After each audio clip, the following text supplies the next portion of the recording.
Time Warner Audiobooks presents Rich Dad, Poor Dad, written by Robert Kiyosaki with Sharon L. Lecter, CPA, and read by Stephen Hoy, featuring an introduction by Robert Kiyosaki.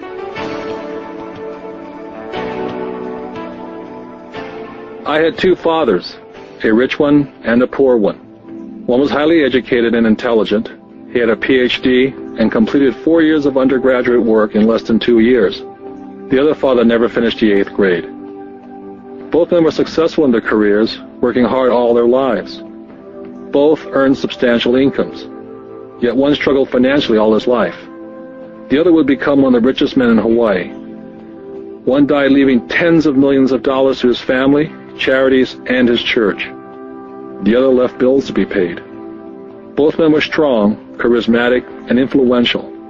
Both men offered me advice, but they did not advise the same things.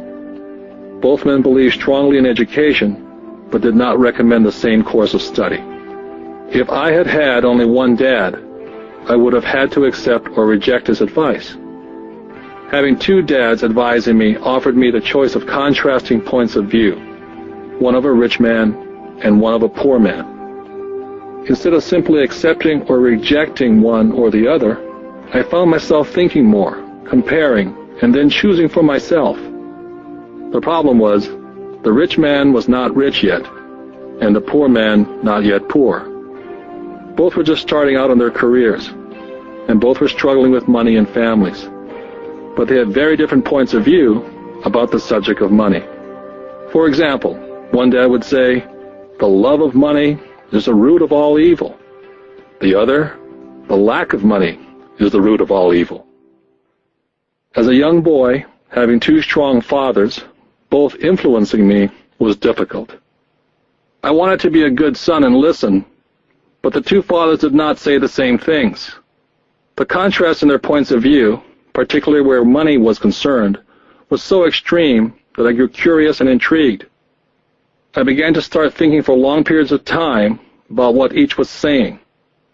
Much of my private time was spent reflecting, asking myself questions such as, "Why does he say that?" And then asking the same question of the other dad's statement. It would have been much easier to simply say, "Yeah, he's right, I agree with that," or to simply reject the point of view by saying, "The old man doesn't know what he's talking about." Instead, having two dads whom I love forced me to think and ultimately choose a way of thinking for myself. As a process, choosing to think for myself turned out to be much more valuable in the long run, rather than simply accepting or rejecting a single point of view.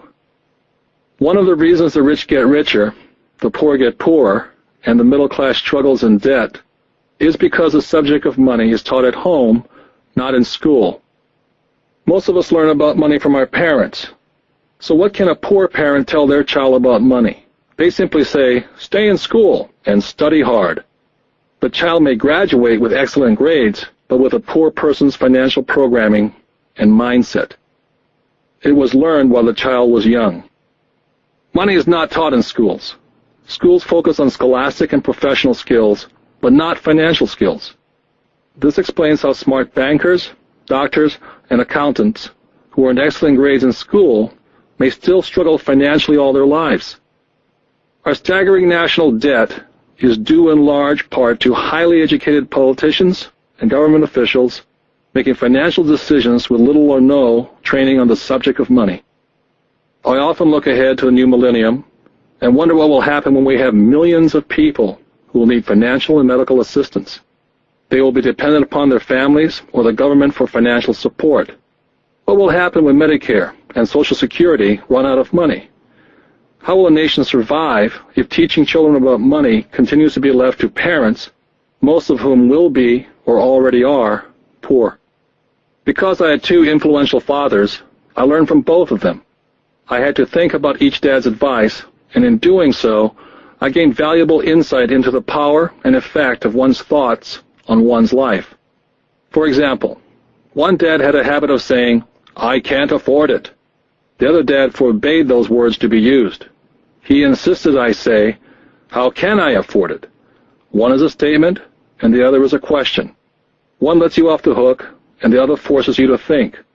My soon-to-be rich dad would explain that by automatically saying the words, "I can't afford it," your brain stops working. By asking the question, "How can I afford it?" your brain is put to work. He did not mean buy everything you wanted. He was fanatical about exercising your mind, the most powerful computer in the world. My brain gets stronger every day because I exercise it. The stronger it gets, the more money I can make. He believed that automatically saying, "I can't afford it," was a sign of mental laziness. Although both dads worked hard, I noticed that one dad had a habit of putting his brain to sleep when it came to money matters, and the other had a habit of exercising his brain. The long-term result was that one dad grew stronger financially and the other grew weaker.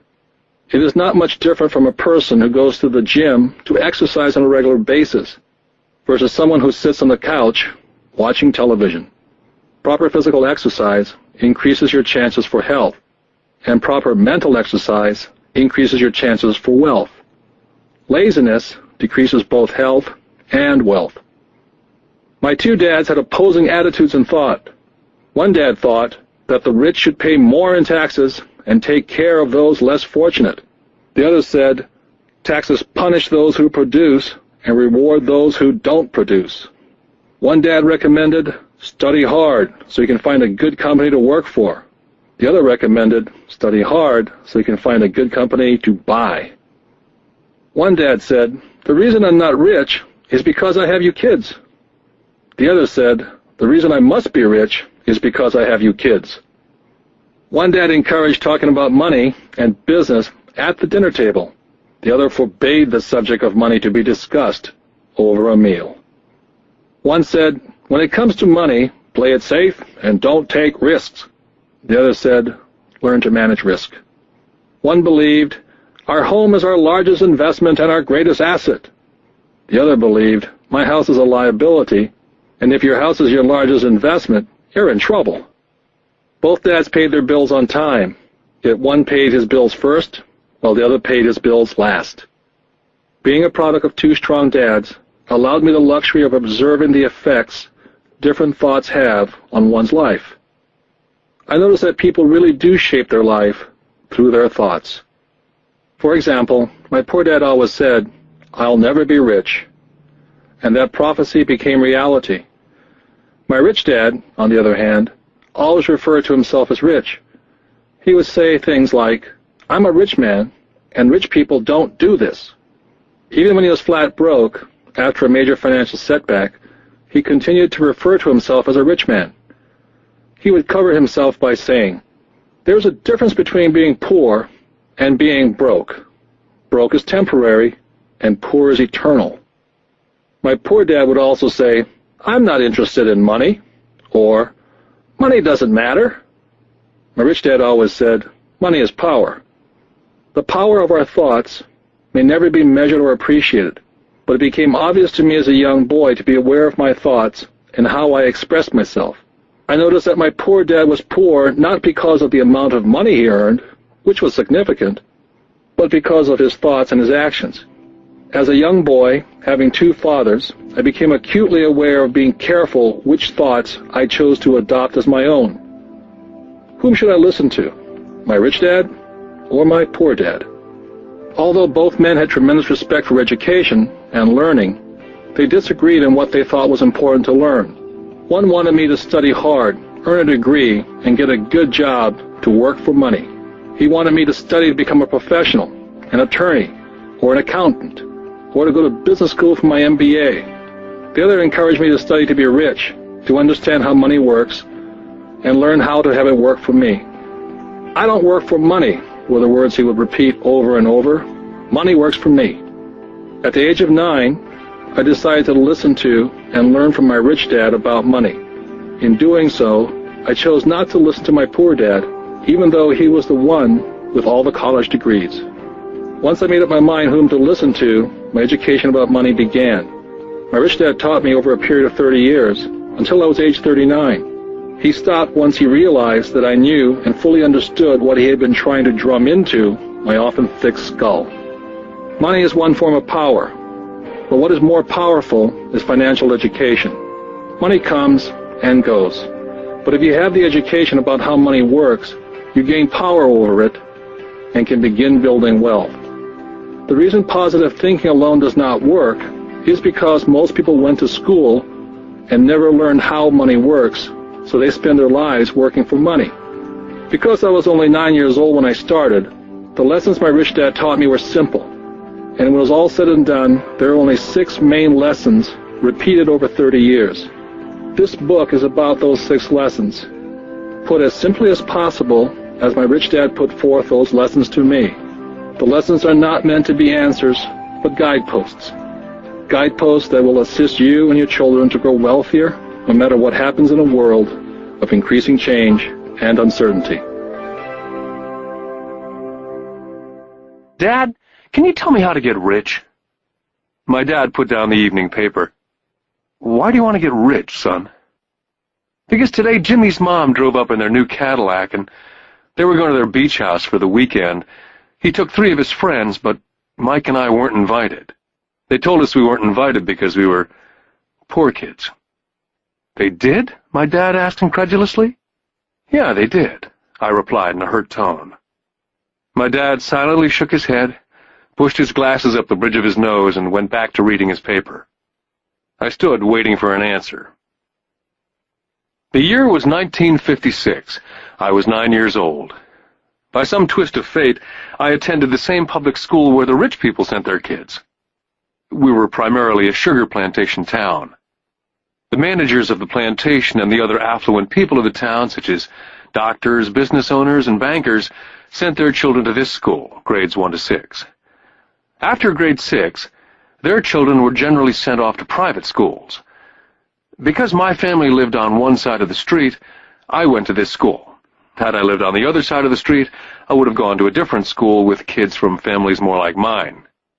After grade 6, these kids and I would go on to the public intermediate and high school. There was no private school for them or for me. My dad finally put down the paper. Well, son, he began slowly, if you want to be rich, you have to learn to make money. How do I make money? I asked. Well, use your head, son, he said, smiling. Which really meant, that's all I'm going to tell you, or, I don't know the answer, so don't embarrass me. The next morning I told my best friend Mike what my dad had said. As best I could tell, Mike and I were the only poor kids in this school. Mike was like me in that he was in this school by a twist of fate. Someone had drawn a jog in a line for the school district, and we wound up in school with the rich kids. So what do we do to make money? Mike asked. I don't know, I said. But do you want to be my partner? He agreed. And so on that Saturday morning, Mike became my first business partner. We spent all morning coming up with ideas on how to make money. Finally, that afternoon, a bolt of lightning came through our heads. It was an idea that Mike had gotten from a science book he'd read. Excitedly, we shook hands, and the partnership now had a business. For the next several weeks, Mike and I ran around our neighborhood, knocking on doors and asking our neighbors if they'd save their toothpaste tubes for us. With puzzled looks, most adults consented with a smile. Some asked us what we were doing, to which we replied, "We can't tell you. It's a business secret." My mom grew distressed as the weeks wore on. We had selected a site next to her washing machine as the place we would stockpile our raw materials. In a brown cardboard box that one time held ketchup bottles, our little pile of used toothpaste tubes began to grow. One day my dad drove up to see 2 9-year-old boys in the driveway with a production line operating at full speed. Fine white powder everywhere. On a long table were small milk cartons from school, and our family's hibachi grill was glowing with red-hot coals at maximum heat. Dad walked up cautiously, having to park the car at the base of the driveway, since the production line blocked the carport.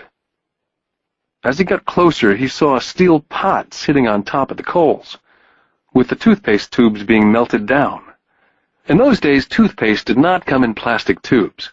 The tubes were made of lead. So once the paint was burned off, the tubes were dropped in the small steel pot, melted until they became liquid, and with my mom's pot holders we were pouring the lead through a small hole in the top of the milk cartons. The milk cartons were filled with plaster of Paris. The white powder everywhere was the plaster before we mixed it with water.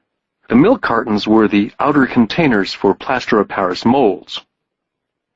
My dad watched as we carefully poured the molten lead through a small hole in the top of the plaster of Paris cube.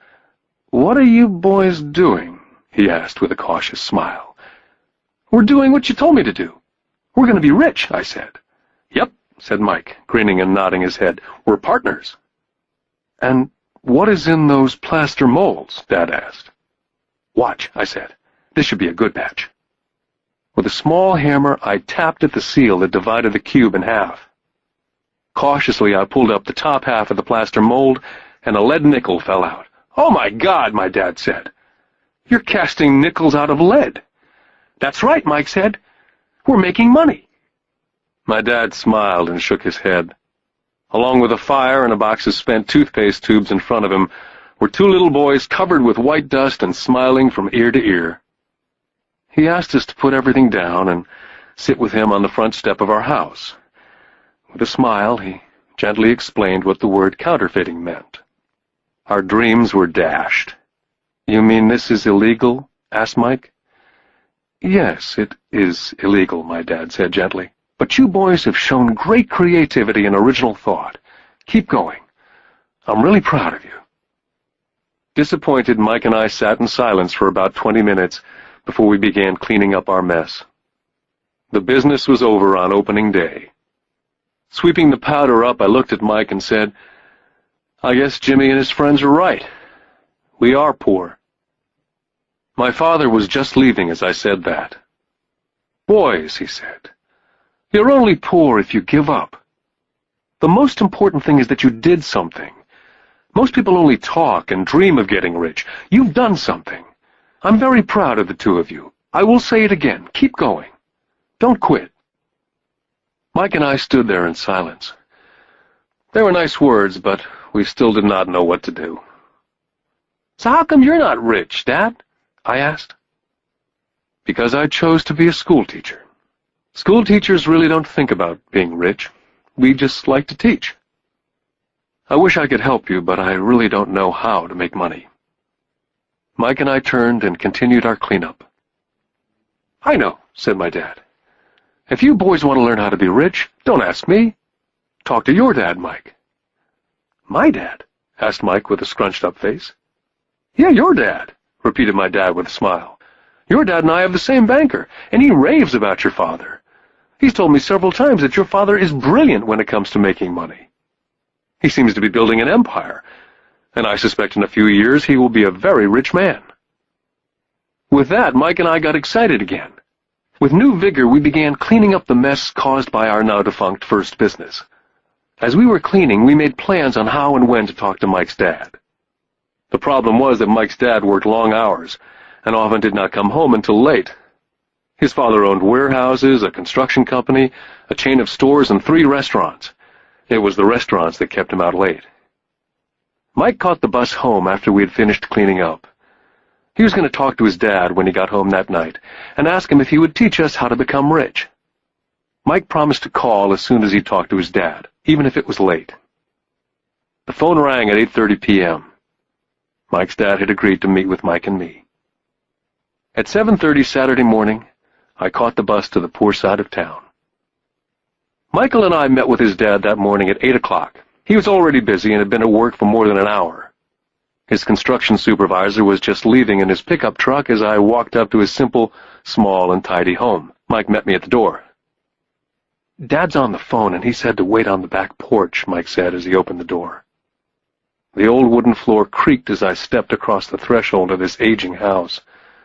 There was a cheap mat just inside the door. That mat was there to hide the years of wear from countless footsteps that the floor had supported. Although clean, it needed to be replaced. I felt claustrophobic as I entered the narrow living room, which was filled with old, musty, overstuffed furniture that today would be collector's items. Sitting on the couch were 2 women, a little older than my mom. Across from the women sat a man in workman's clothes. They smiled as Mike and I walked past them, heading for the kitchen, which led to the porch that overlooked the backyard. I smiled back shyly. Who are those people? I asked. Oh, they work for my dad.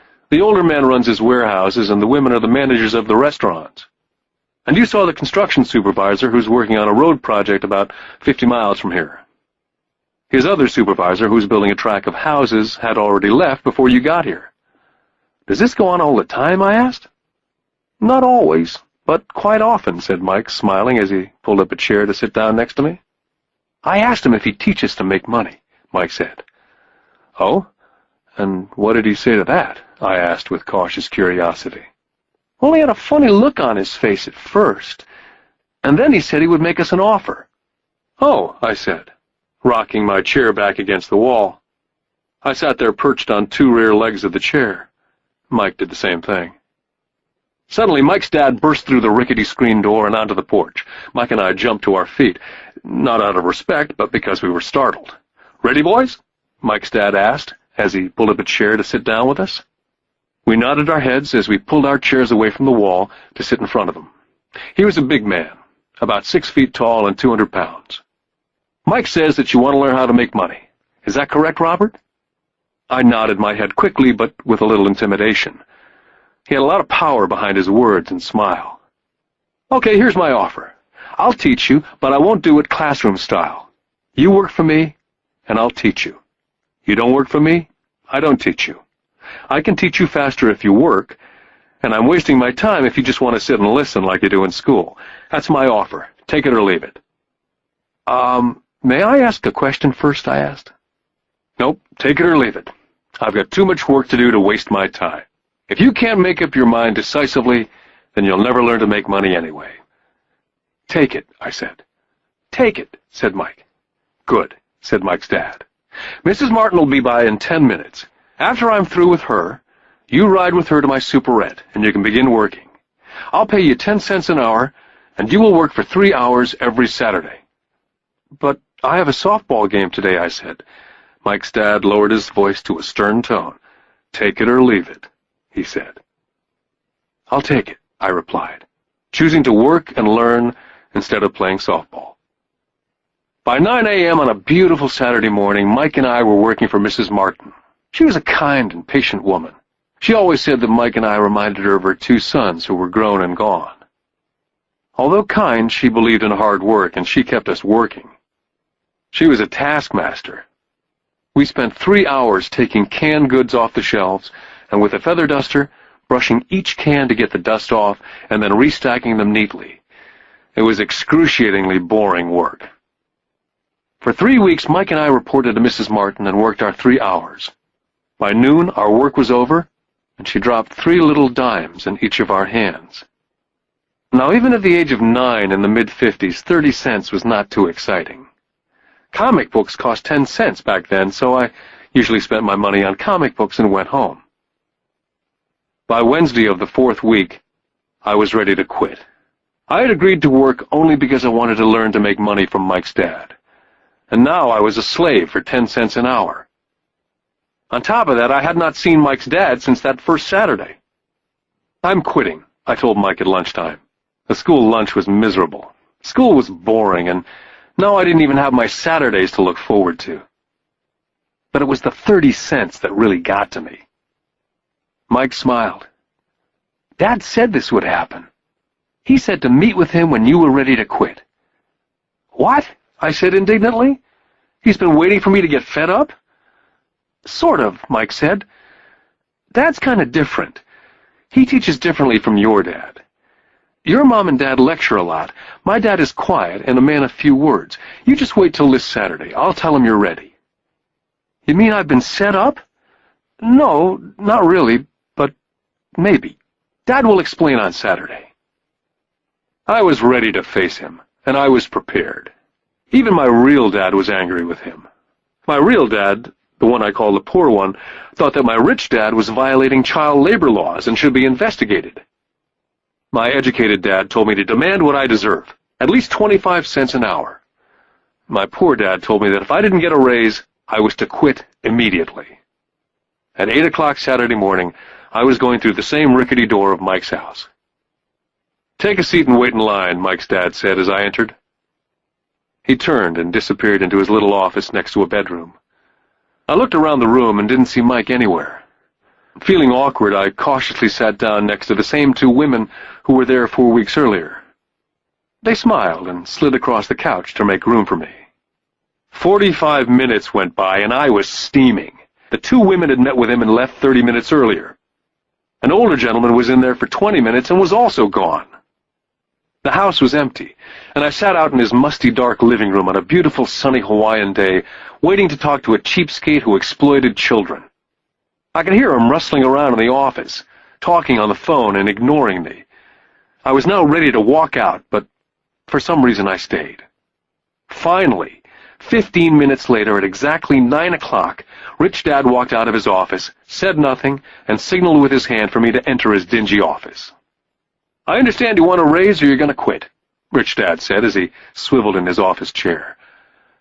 "Well, you're not keeping your end of the bargain," I blurted out, nearly in tears. It was really frightening for a 9-year-old boy to confront a grown-up. "You said that you'd teach me if I worked for you." "Well, I've worked for you. I've worked hard. I've given up my baseball games to work for you, and you don't keep your word. You haven't taught me anything. You're a crook like everyone in town thinks you are. You're greedy. You want all the money and don't take care of your employees. You make me wait and don't show me any respect. I'm only a little boy, and I deserve to be treated better." Rich Dad rocked back in his swivel chair, hands up to his chin, somewhat staring at me. "Not bad," he said. "In less than a month you sound like most of my employees." "What?" I asked. Not understanding what he was saying, I continued with my grievance. "I thought you were going to keep up your end of the bargain and teach me. Instead, you want to torture me. That's cruel. That's really cruel." "I am teaching you," Rich Dad said quietly. "What have you taught me?" "Nothing," I said angrily. "You haven't even talked to me once since I agreed to work for peanuts. 10 cents an hour, huh? I should notify the government about you. We have child labor laws, you know. My dad works for the government, you know." "Wow," said Rich Dad. "Now you sound like most of the people who used to work for me. People I've either fired or they've quit." "So what do you have to say?" I demanded, feeling pretty brave for a little kid. "How do you know that I've not taught you anything?" asked Rich Dad calmly. "Well, you've never talked to me. I've worked for 3 weeks, and you've not taught me anything," I said with a pout. "Does teaching mean talking or a lecture?" Rich Dad asked. "Well, yes," I replied. "That's how they teach you in school," he said, smiling. "But that is not how life teaches you. And I would say that life is the best teacher of all.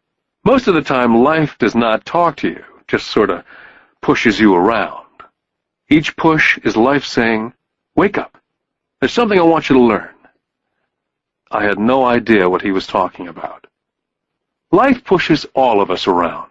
Some give up, others fight. A few learn the lesson and move on. They welcome life pushing them around.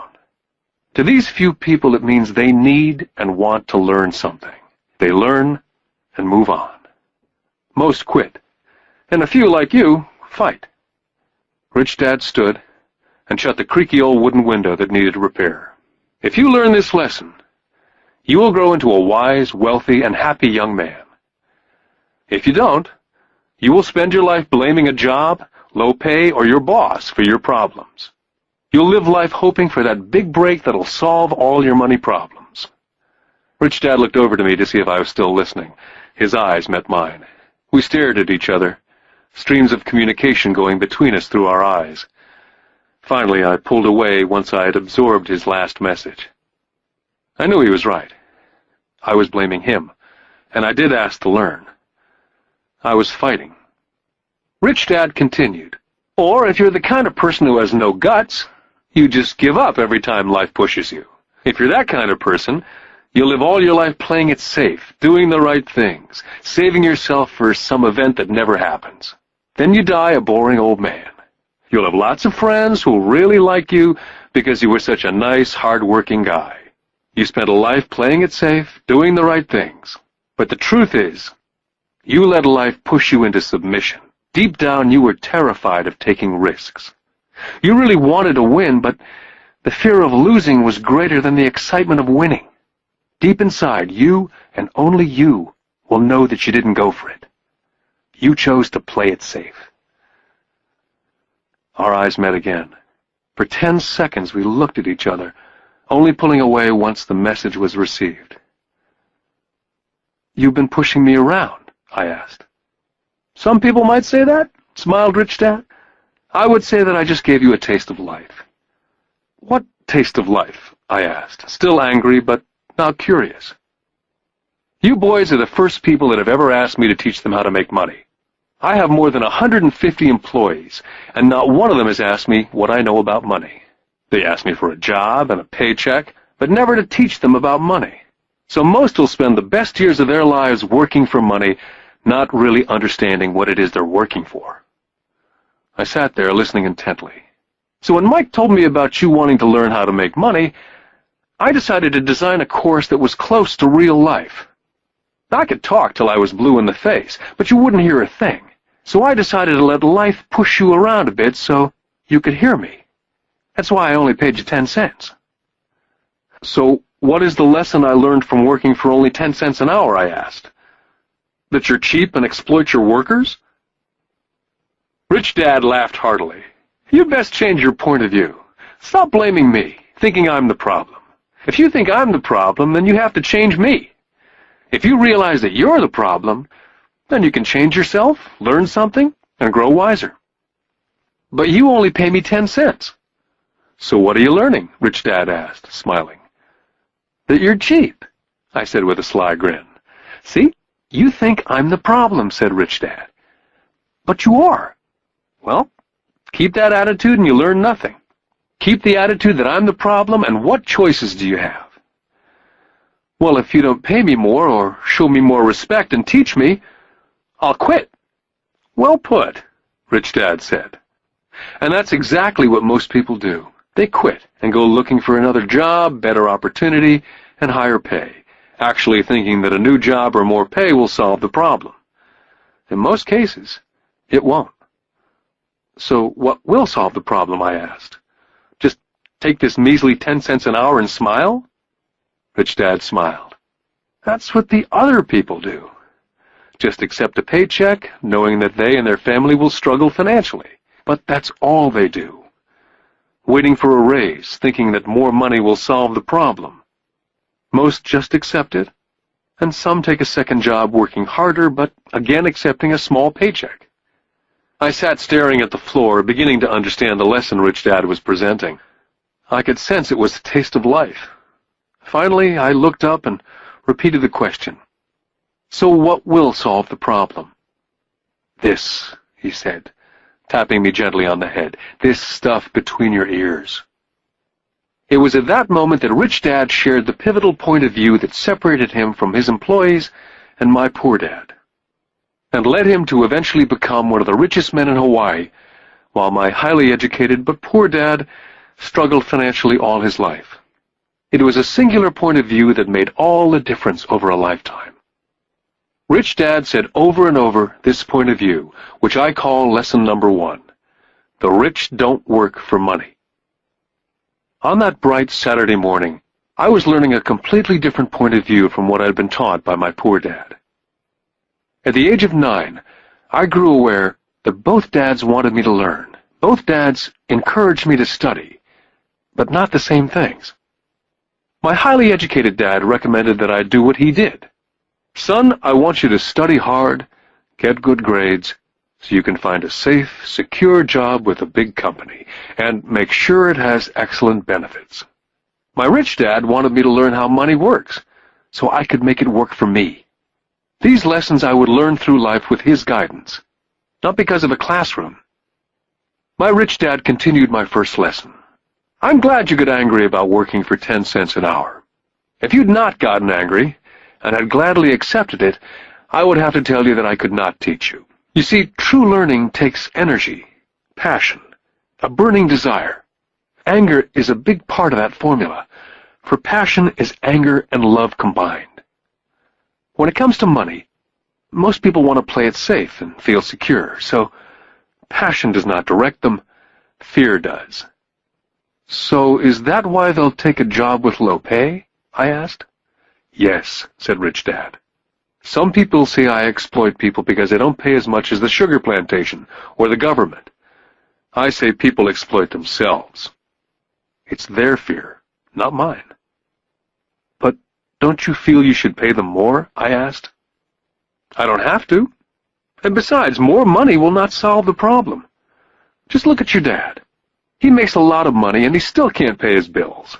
Most people, given more money, only get into more debt. So that's why the 10 cents an hour, I said, smiling. It's a part of the lesson. That's right, smiled Rich Dad. You see, your dad went to school and got an excellent education so he could get a high-paying job, which he did. But he still has money problems because he never learned anything about money at school. On top of that, he believes in working for money. And you don't? I asked. No, not really, said Rich Dad. If you want to learn to work for money, then stay in school. That's a great place to learn to do that. But if you want to learn how to have money work for you, then I will teach you that. But only if you want to learn. Wouldn't everyone want to learn that? I asked. No, said Rich Dad, simply because it's easier to learn to work for money, especially if fear is your primary emotion when the subject of money is discussed. I don't understand, I said with a frown. Oh, don't worry about that for now. Just know that it's fear that keeps most people working at a job. The fear of not paying their bills, the fear of being fired, the fear of not having enough money, the fear of starting over. That's the price of studying to learn a profession or trade and then working for money.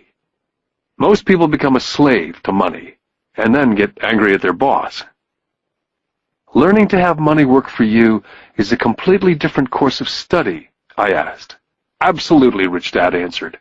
Absolutely. We sat in silence. My friends would have been just starting their Little League baseball game. But for some reason I was now thankful I'd decided to work for 10 cents an hour. I sensed that I was about to learn something my friends would not learn in school. Ready to learn? Asked Rich Dad. Absolutely, I said with a grin. I've kept my promise. I've been teaching you from afar, my Rich Dad said. At 9 years old, you've gotten a taste of what it feels like to work for money. Just multiply your last month by 50 years, and you'll have an idea of what most people spend their life doing. I don't understand, I said. How did you feel waiting in line to see me? Once to get hired and once to ask for more money. Terrible, I said. If you choose to work for money, that is what life is like for many people, said Rich Dad. And how did you feel when Mrs. Martin dropped 3 dimes in your hand for 3 hours' work? I felt like it wasn't enough. It seemed like nothing. I was disappointed, I said. And that is how most employees feel when they look at their paychecks, especially after all the tax and other deductions are taken out. At least you got 100%. You mean most workers don't get paid everything? I asked with amazement. Heavens, no, said Rich Dad. The government always takes its share first. How do they do that? I asked. Taxes, said Rich Dad. You're taxed when you earn, you're taxed when you spend, you're taxed when you save, you're taxed when you die. Why do people let the government do that to them? The rich don't, said Rich Dad with a smile. The poor and the middle class do. I'll bet you that I earn more than your dad, yet he pays more in taxes. How can that be? I asked. As a 9-year-old boy, that made no sense to me. Why would someone let the government do that to them? Rich Dad sat there in silence. I guess he wanted me to listen instead of jabber away at the mouth. Finally, I calmed down. I did not like what I had heard. I knew my dad complained constantly about paying so much in taxes, but really did nothing about it. Was that life pushing him around? Rich Dad rocked slowly and silently in his chair, just looking at me. Ready to learn? He asked. I nodded my head slowly. Learning how to have money work for you is a lifetime study. Most people go to college for 4 years and their education ends. I already know that my study of money will continue over a lifetime, simply because the more I find out I need to know. Most people never study the subject. They go to work, get their paycheck, balance their checkbooks, and that's it. On top of that, they wonder why they have money problems. Then they think that more money will solve the problem. Few realize that it's their lack of financial education that is the problem. So, my dad has tax problems because he doesn't understand money? I asked, confused. Look, said Rich Dad, Taxes are just one small section on learning how to have money work for you. Today, I just wanted to find out if you still have the passion to learn about money. Most people don't. They want to go to school, learn a profession, have fun at their work, and earn lots of money. One day they wake up with big money problems, and then they can't stop working. That's the price of only knowing how to work for money, instead of studying how to have money work for you. So, do you still have the passion to learn? Asked Rich Dad. I nodded my head. Good, said Rich Dad. Now get back to work. This time I will pay you nothing. What? I asked in amazement. You heard me. Nothing. You'll work the same 3 hours every Saturday, but this time you will not be paid 10 cents an hour. You said you wanted to learn to not work for money, so I'm not going to pay you anything. I couldn't believe what I was hearing. I've already had this conversation with Mike. He's already working, dusting, and stacking canned goods for free. You better hurry up and get back there. I stood there, still not believing what a raw deal I'd been handed. Here I came to ask for a raise, and now I was being told to keep working for nothing. Rich Dad tapped me on the head and said, "Use this. Now get out of here." I didn't tell my poor dad I wasn't being paid. He would not have understood, and I did not want to try to explain something that I did not yet understand myself. For 3 more weeks, Mike and I worked for 3 hours every Saturday for nothing. The work didn't bother me, and the routine got easier. It was the missed baseball games and not being able to afford to buy a few comic books that got to me. Rich Dad stopped by at noon on the 3rd week. We heard his truck pull up in the parking lot and sputter when the engine was turned off. He entered the store and greeted Mrs. Martin with a hug. After finding out how things were going in the store, he reached into the ice cream freezer, pulled out 2 bars, paid for them, and signaled to Mike and me, "Let's go for a walk, boys." We crossed the street, dodging a few cars, and walked across a large grassy field where a few adults were playing softball. Sitting down at a remote picnic table, he handed Mike and me the ice cream bars. "How's it going, boys?" "Okay," Mike said. I nodded in agreement. "Learn anything yet?" Rich Dad asked. Mike and I looked at each other, shrugged our shoulders, and shook our heads in unison. "Well, you boys had better start thinking. You're staring at one of life's biggest lessons. If you learn the lesson, you'll enjoy a life of great freedom and security. If you don't learn the lesson, you'll wind up like Mrs. Martin and most of the people playing softball in this park. They work very hard for a little money, clinging to the illusion of job security, looking forward to a 3-week vacation each year and a skimpy pension after 45 years of work. Now, if that excites you, I'll give you a raise to 25 cents an hour." "But these are good, hard-working people. Are you making fun of them?" I demanded. A smile came over Rich Dad's face.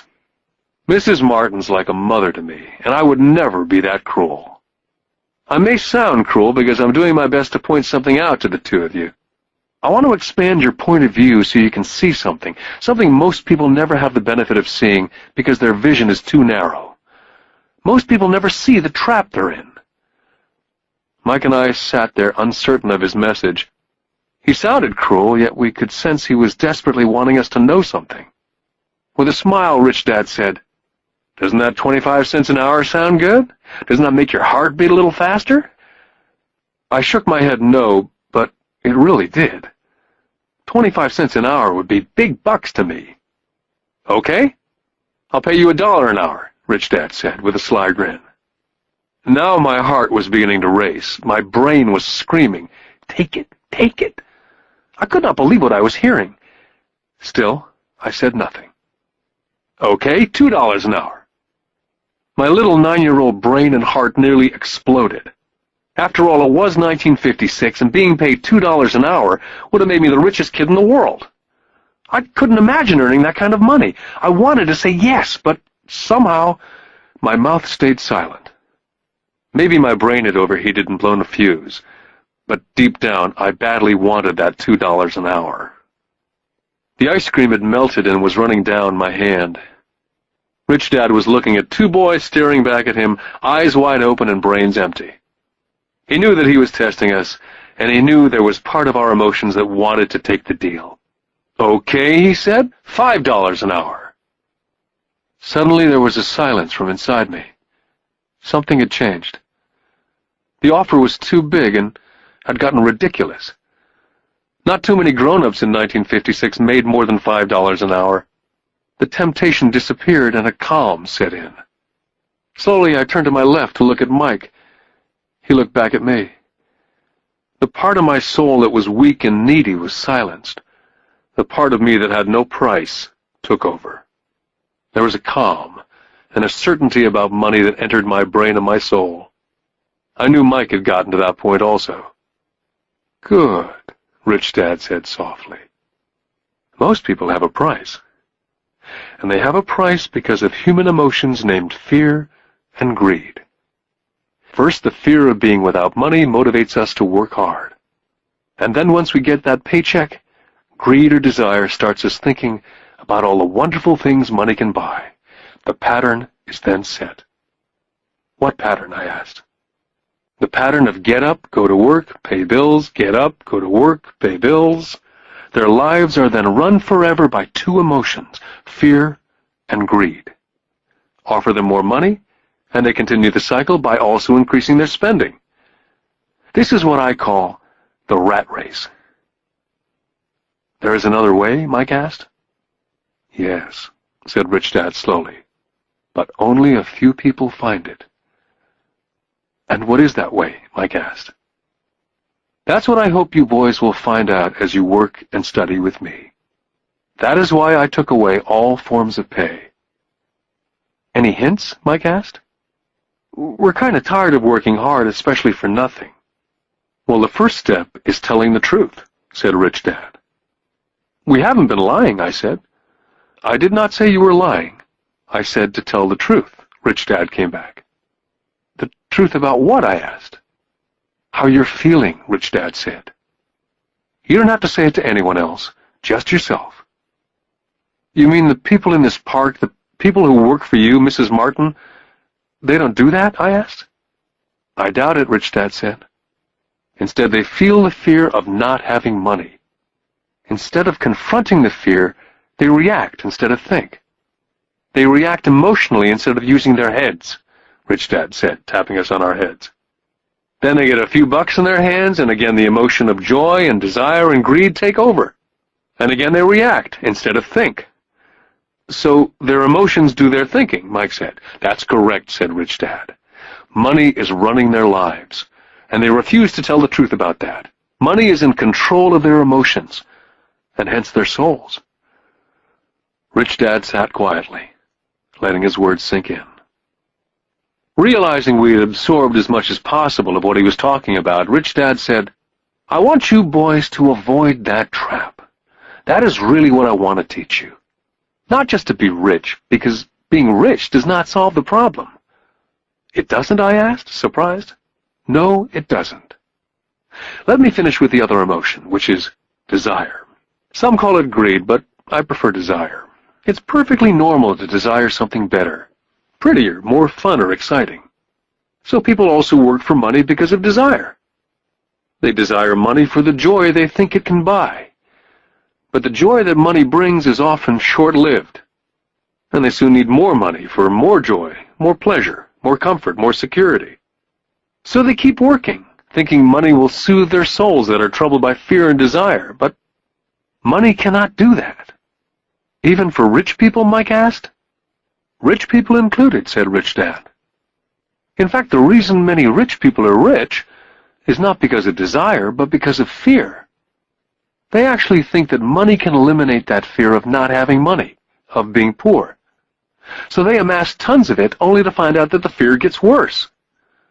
They now fear losing it. I have friends who keep on working even though they have plenty. I know people who have millions who are more afraid now than when they were poor. They're terrified of losing all their money. I want to teach you to master the power of money, not be afraid of it. And they don't teach that in school. If you don't learn it, you can become a slave to money." It was finally making sense. He did want us to widen our views, to see what Mrs. Martin could not see, his employees could not see, or my dad for that matter. He used examples that sounded cruel at the time, but I've never forgotten them. My vision widened that day. and I could begin to see the trap that lay ahead for most people. You see, we're all employees, ultimately. We just work at different levels, said Rich Dad. I just want you boys to have a chance to avoid the trap. The trap caused by those two emotions, fear and desire. Use them in your favor, not against you. That's what I want to teach you. I'm not interested in just teaching you to make a pile of money. That won't handle the fear or desire. If you don't first handle fear and desire and you get rich, you'll only be a high-paid slave. So how do we avoid the trap? I asked. The main cause of poverty or financial struggle is fear and ignorance, not the economy or the government or the rich. It's self-inflicted fear and ignorance that keeps people trapped. So you boys go to school and get your college degrees. I'll teach you how to stay out of the trap. The pieces of the puzzle were appearing. My highly educated dad had a great education and a great career, but school never told him how to handle money or his fears. It became clear that I could learn different and important things from two fathers. So you've been talking about the fear of not having money. How does the desire of money affect our thinking? Mike asked. How did you feel when I tempted you with a pay raise? Did you notice your desires rising? We nodded our heads. By not giving into your emotions, you were able to delay your reactions and think. That's most important. We will always have emotions of fear and greed. From here on in, it's most important for you to use those emotions to your advantage and for the long term, and not simply let your emotions run you by controlling your thinking. Most people use fear and greed against themselves. That's the start of ignorance. Most people live their lives chasing paychecks, pay raises, and job security because of the emotions of desire and fear, not really questioning where those emotion-driven thoughts are leading them. It's just like the picture of a donkey dragging a cart with its owner dangling a carrot just in front of the donkey's nose. The donkey's owner may be going where he wants to go, but the donkey is chasing an illusion. Tomorrow there will only be another carrot for the donkey. You mean the moment I began to picture a new baseball glove, candy, or toys that's like a carrot to a donkey, Mike asked? Yeah. And as you get older, your toys get more expensive. New car, boat, and a big house to impress your friends, said Rich Dad with a smile. Fear pushes you out the door, and desire calls to you, enticing you toward the rocks. That's the trap. So, what's the answer? Mike asked. What intensifies fear and desire is ignorance. That's why rich people with lots of money often have more fear the richer they get. Money is the carrot, the illusion. Rich Dad went on to explain that a human's life is a struggle between ignorance and illumination. He explained that once a person stops searching for information and knowledge of oneself, ignorance sets in. That struggle is a moment-to-moment decision to learn to open or close one's mind. Look, school is very, very important. You go to school to learn a skill or a profession so as to be a contributing member of society. Every culture needs teachers, doctors, mechanics, artists, cooks, business people, police officers, firefighters, soldiers. Schools train them so our culture can thrive and flourish, said Rich Dad. Unfortunately for many people, school is the end, not the beginning. What does ignorance have to do with greed and fear, I asked. Because it's ignorance about money that causes so much greed and so much fear, said Rich Dad. Let me give you some examples. A doctor wanting more money to better provide for his family raises his fees. By raising his fees, it makes healthcare more expensive for everyone. Now, it hurts the poor people the most, so poor people have worse health than those with money.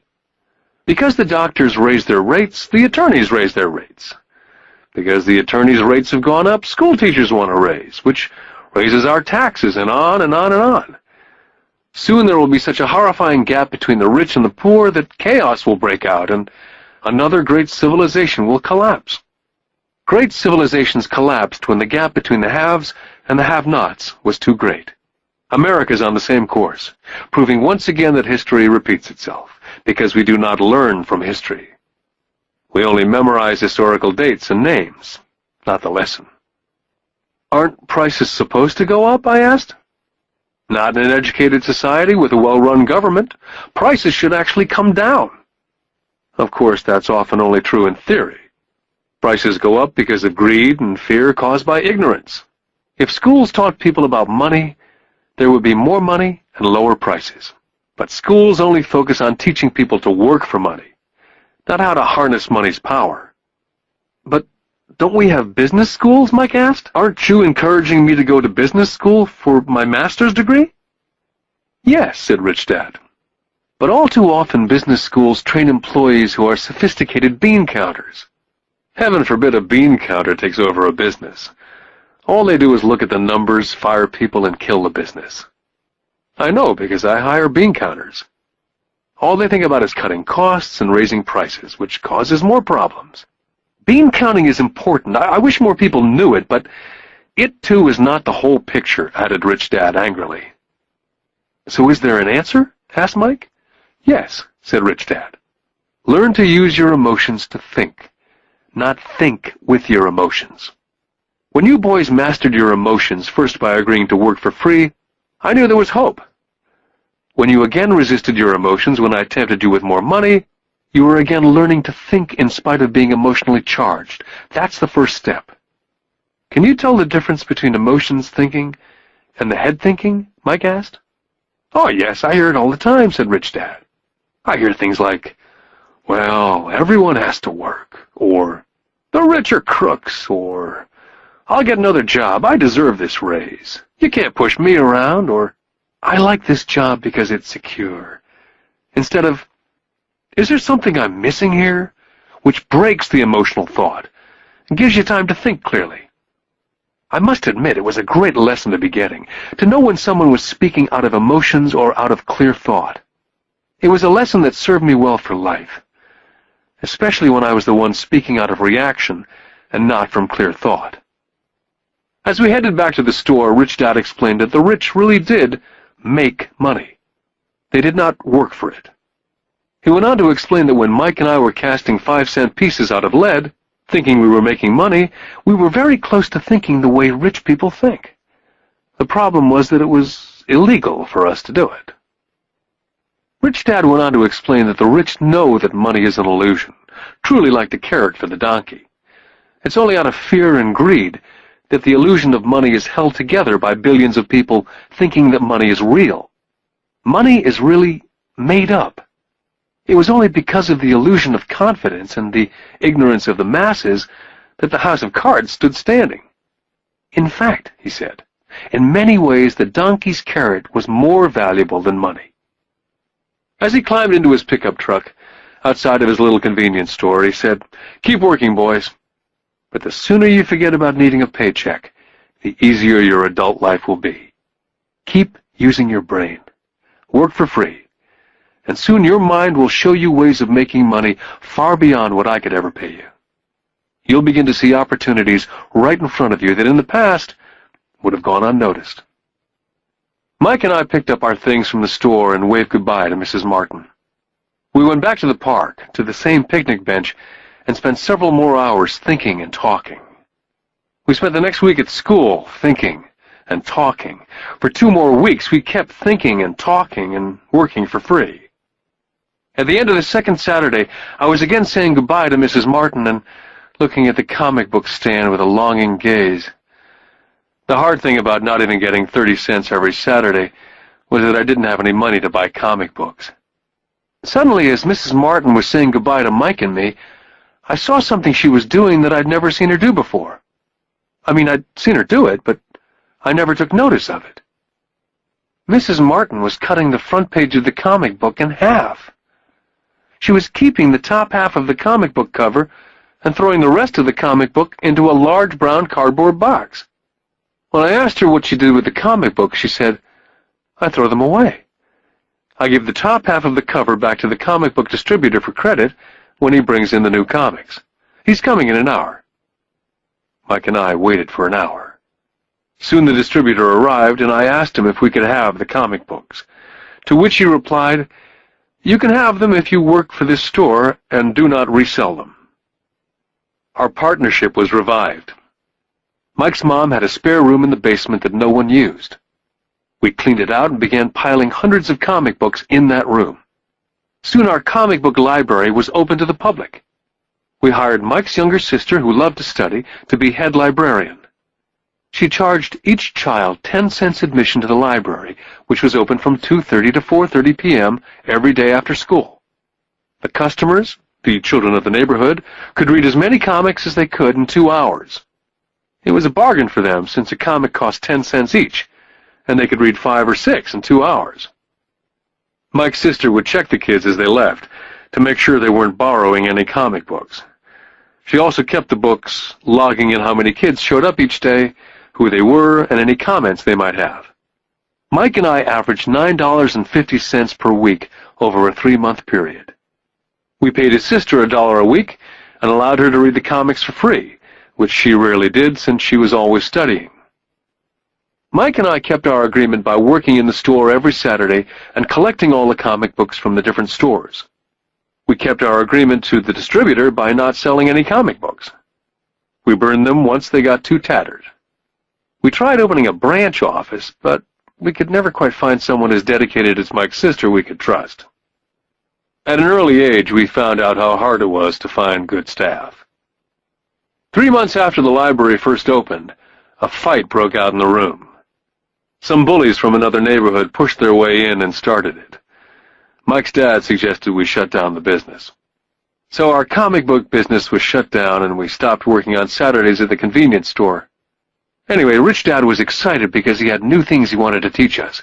He was happy because we'd learned our first lesson so well.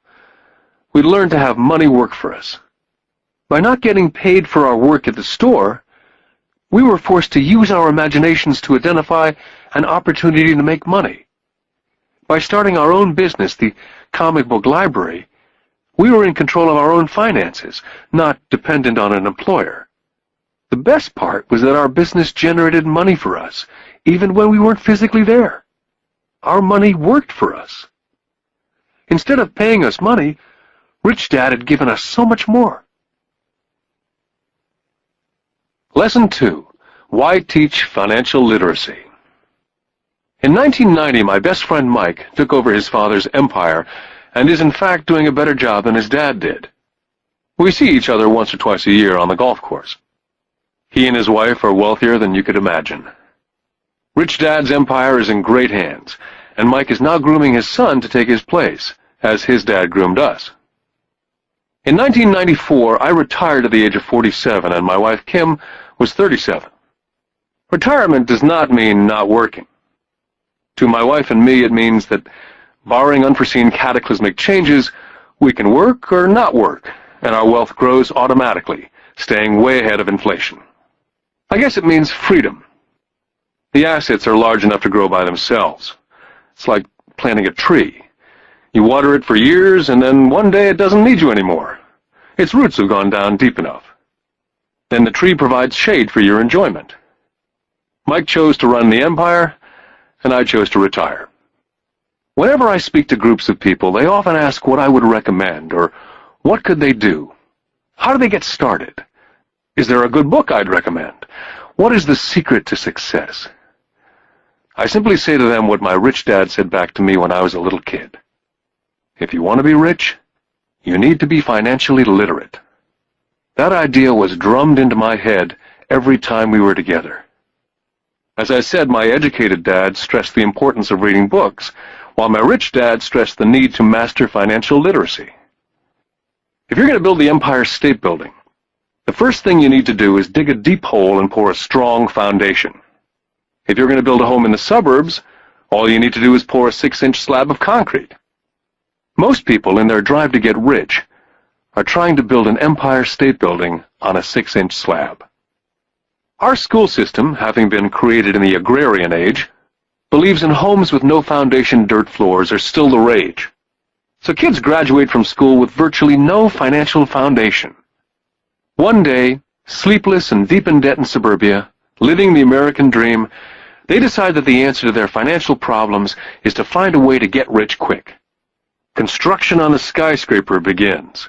It goes up quickly, and soon, instead of the Empire State Building, we have the Leaning Tower of suburbia. The sleepless nights return. As for Mike and me in our adult years, both of our choices were possible, because we were taught to pour a strong financial foundation when we were just kids. Now, accounting is possibly the most boring subject in the world.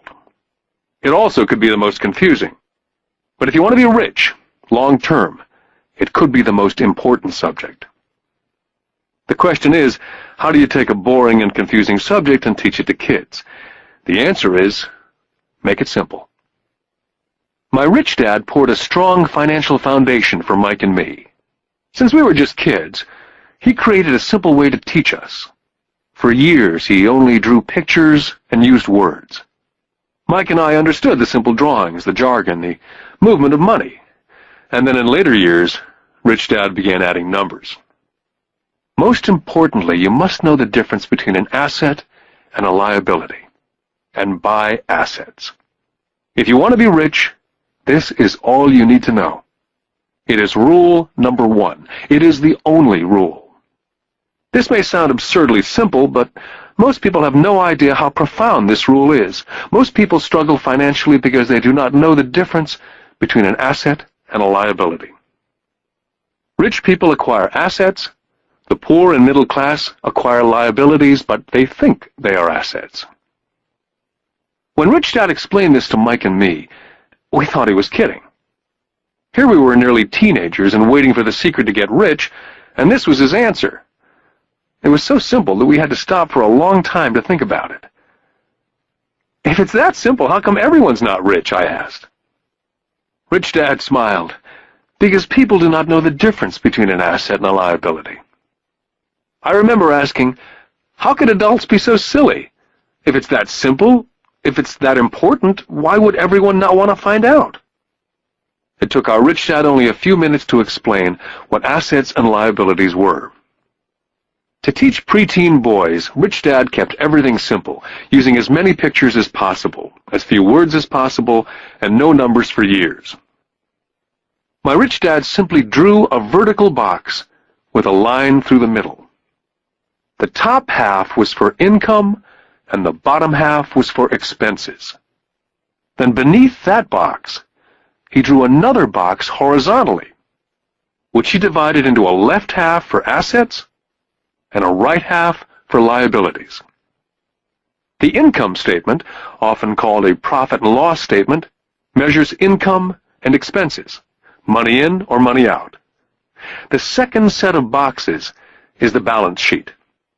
It's called that because it's supposed to balance assets against liabilities. That relationship is vital to understand. The primary cause of financial struggle is simply not knowing the difference between an asset and a liability. The cause of the confusion is found in the definition of the two words. If you want a lesson in confusion, simply look up the words asset and liability in the dictionary. So my Rich Dad simply told two young boys the following. An asset is something that puts money in my pocket. A liability is something that takes money out of my pocket. This is really all you need to know. If you want to be rich, simply spend your life buying assets. If you want to be poor or middle class, spend your life buying liabilities. It's not knowing the difference that causes most of the financial struggle in the real world. My Rich Dad then drew 3 arrows on his diagram. He explained, the arrow represents the flow of cash, or cash flow. In 80% of most families, the financial story is a story of working hard in an effort to get ahead. It's not because they don't make money, but because they spend their lives buying liabilities instead of assets. The first arrow showed the cash flow pattern of a poor person, or a young person still at home. The arrow goes into the income box from a job or salary. It then continues into the expense box. Expenses include taxes, rent, and everyday living expenses. It flows out the expense box and is gone.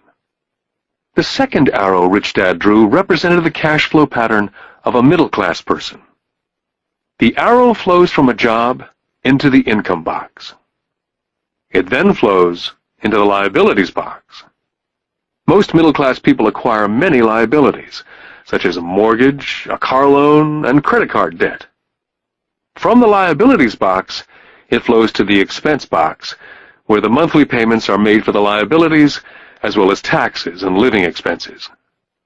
From there it flows out the expense box and is gone. The third arrow is the pattern of a wealthy person. This arrow simply flows from the asset box into the income box. The cash flow is not generated by a job or salary, but by assets. Remember, assets are things that put money in your pocket. Additionally, the rich have few expenses and liabilities, or if they do, those liabilities are more than covered by their assets. Examples such as these are oversimplified. Everyone has living expenses, the need for food, shelter, and clothing. The diagrams Rich Dad drew show the flow of cash through a poor, middle class, or wealthy person's life. It's the cash flow that tells the story. It's the story of how a person handles their money, what they do after they get the money in their hand. I cringe whenever I hear people ask me how to get rich quicker. Or how do they start? I often hear, I'm in debt, so I need to make more money. But more money will often not solve the problem. In fact, it may actually accelerate the problem. Money often makes obvious our tragic human flaws. Money often puts a spotlight on what we do not know. That's why, all too often, a person who comes into a sudden windfall of cash, let's say an inheritance, a pay raise, or lottery winnings, soon returns to the same financial mess, if not worse than the mess they were in before they received the money. Money only accentuates the cash flow pattern running in your head. If your pattern is to spend everything you get, most likely an increase in cash will just result in an increase in spending. Thus the saying, a fool and his money is one big party.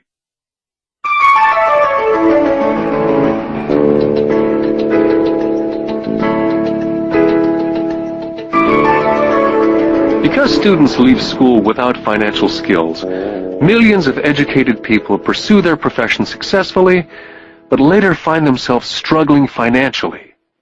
They work harder but don't get ahead. What's missing from their education is not how to make money, but how to spend money. What to do after you make it. It's called financial aptitude.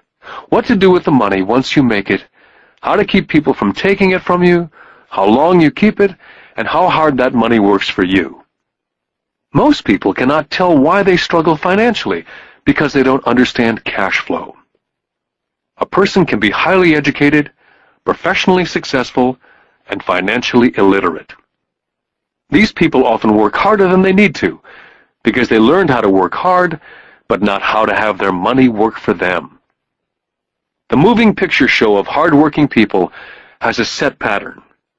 Recently married, the happy, highly educated young couple move in together in one of their cramped rented apartments. Immediately they realize that they're saving money, because two can live as cheaply as one. The problem is, the apartment is cramped. They decide to save money to buy their dream home so they can have kids. They now have two incomes, and they begin to focus on their careers. Their incomes begin to increase. As their incomes go up, their expenses go up as well, so there is little or no money to flow into the asset box. This means the only income they get comes from their jobs. The number one expense for most people is taxes. Many people think it's income tax, but for most Americans, their highest tax is Social Security. As an employee, it appears as if the Social Security tax, combined with the Medicare tax rate, is roughly 7.5%. But it's really 15%, since the employer must match the Social Security amount. In essence, it is money the employer cannot pay you. On top of that, you still have to pay income tax on the amount deducted from your wages for Social Security tax. Income you never receive because it went directly to Social Security through withholding. Then their liabilities go up. This is best demonstrated by going back to the young couple. As a result of their incomes going up, they decide to go out and buy the house of their dreams. Once in their house, they have a new tax, called property tax. Then they buy a new car, new furniture, and new appliances to match their new house. All of a sudden they wake up and their liabilities column is full of mortgage debt and credit card debt. They're now trapped in the rat race. A child comes along. They work harder. The process repeats itself. More money and higher taxes, also called bracket creep. A credit card comes in the mail. They use it. It maxes out. A loan company calls and says their greatest asset, their home, has appreciated in value. The company offers a bill consolidation loan because their credit is so good and tells them the intelligent thing to do is clear off the high-interest consumer debt by paying off their credit card. And besides, interest on their home is a tax deduction. They go for it and pay off those high-interest credit cards. They breathe a sigh of relief. Their credit cards are paid off. They've now folded their consumer debt into their home mortgage. Their payments go down because they extend their debt over 30 years. It is the smart thing to do. Their neighbor calls to invite them to go shopping. The Memorial Day sale is on. A chance to save some money. They say to themselves, "I won't buy anything, I'll just go look." But just in case they find something, they tuck that clean credit card inside their wallet. I run into this young couple all the time. Their names change, but their financial dilemma is the same. They come to one of my talks to hear what I have to say. They ask me, "Can you tell us how to make more money?" Their spending habits have caused them to seek more income. They don't even know that the trouble is really how they choose to spend the money they do have. And that is the real cause of their financial struggle. It's caused by financial illiteracy and not understanding the difference between an asset and a liability. More money seldom solves someone's money problems. Intelligence solves problems. There's a saying a friend of mine says over and over to people in debt. If you find yourself in a hole, stop digging. The poor and middle class all too often allow the power of money to control them. By simply getting up and working harder, failing to ask themselves if what they do makes sense, they shoot themselves in the foot as they leave for work every morning. By not fully understanding money, the vast majority of people allow the awesome power of money to control them. The power of money is used against them. By the time Mike and I were 16 years old, we began to have problems in school. We were not bad kids. We just began to separate from the crowd. We worked for Mike's dad after school and on the weekends. Mike and I often spent hours after work just sitting at a table with his dad while he held meetings with his bankers, attorneys, accountants, brokers, investors, managers, and employees. We learned more sitting at his meetings than we did in all our years of school, college included. Mike's dad was not school educated, but he was financially educated and successful as a result. He used to tell us over and over again, an intelligent person hires people who are more intelligent than they are. So Mike and I had the benefit of spending hours listening to, and in the process learning from, intelligent people. But because of this, both Mike and I just could not go along with the standard dogma that our teachers preached. Occasionally, Mike or I would ask our teachers how what we studied was applicable, or we asked why we never studied money and how it worked. To the latter question, we often got the answer that money was not important, that if we excelled in our education, the money would follow. The more we knew about the power of money, the more distant we grew from the teachers and our classmates. My highly educated dad never pressured me about my grades. I often wondered why, but we did begin to argue about money. By the time I was 16, I probably had a far better foundation with money than both my mom and dad. I could keep books. I listened to tax accountants, corporate attorneys, bankers, real estate brokers, investors, and so forth. My dad talked to teachers. One day, my dad was telling me why our home was his greatest investment. A not too pleasant argument took place when I showed him why I thought a house was not a good investment. The argument illustrated the difference in perception between my rich dad and my poor dad when it came to their homes. Poor dad thought his house was an asset and listed it in the asset box. and the rich dad thought it was a liability and put his home in the liability box. I remember when I drew a diagram for my dad showing him the direction of cash flow. I also showed him the ancillary expenses that went along with owning the home. A bigger home meant bigger expenses, and the cash flow kept going out through the expense column. Today I am still challenged on the idea of a house not being an asset. And I know that for many people, it's their dream as well as their largest investment. And owning your own home is better than nothing. I simply offer an alternate way of looking at this popular dogma. My wife and I would love a bigger, more flashy house to impress the Joneses, but we know it is not an asset. It's a liability since it takes money out of our pocket. So here's the argument I put forth. I really do not expect most people to agree with it because a nice home is an emotional thing. And when it comes to money, high emotions tend to lower financial intelligence.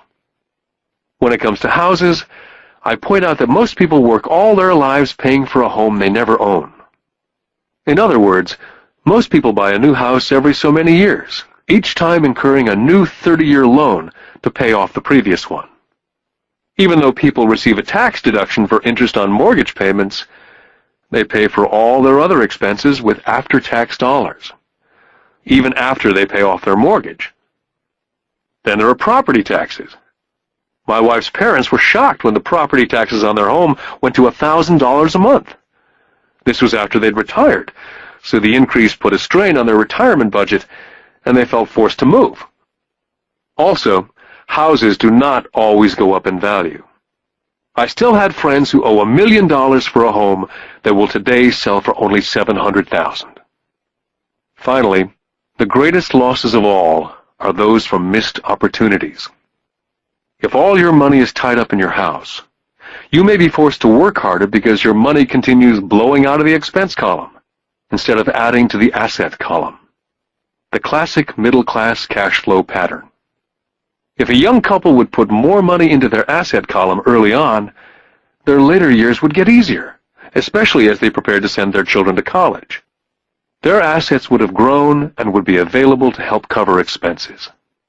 All too often, a house only serves as a vehicle for incurring a home equity loan to pay for mounting expenses. In summary, the end result in making a decision to own a house that is too expensive in lieu of starting an investment portfolio early on impacts an individual in at least the following 3 ways. Number 1, loss of time, during which other assets could have grown in value. Number 2, loss of additional capital, which could have been invested instead of paying for high-maintenance expenses related directly to the home. Number 3, loss of education. Too often, people count their house, savings, and retirement plan as all they have in their asset column. Because they have no money to invest, they simply do not invest. This costs them investment experience. Most never become what the investment world calls a sophisticated investor. And the best investments are usually first sold to sophisticated investors, who then turn around and sell them to the people playing it safe.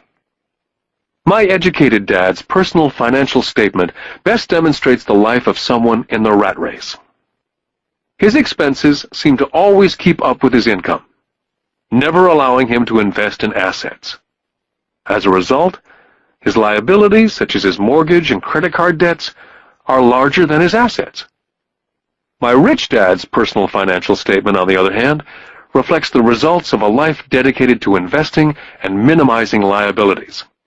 His assets greatly exceed his liabilities. A review of my rich dad's financial statement is why the rich get richer. The asset column generates more than enough income to cover expenses, with the balance reinvested into the asset column. The asset column continues to grow, and therefore, the income it produces grows with it. The result being, the rich get richer. The middle class finds itself in a constant state of financial struggle. Their primary income is through wages, and as their wages increase, so do their taxes.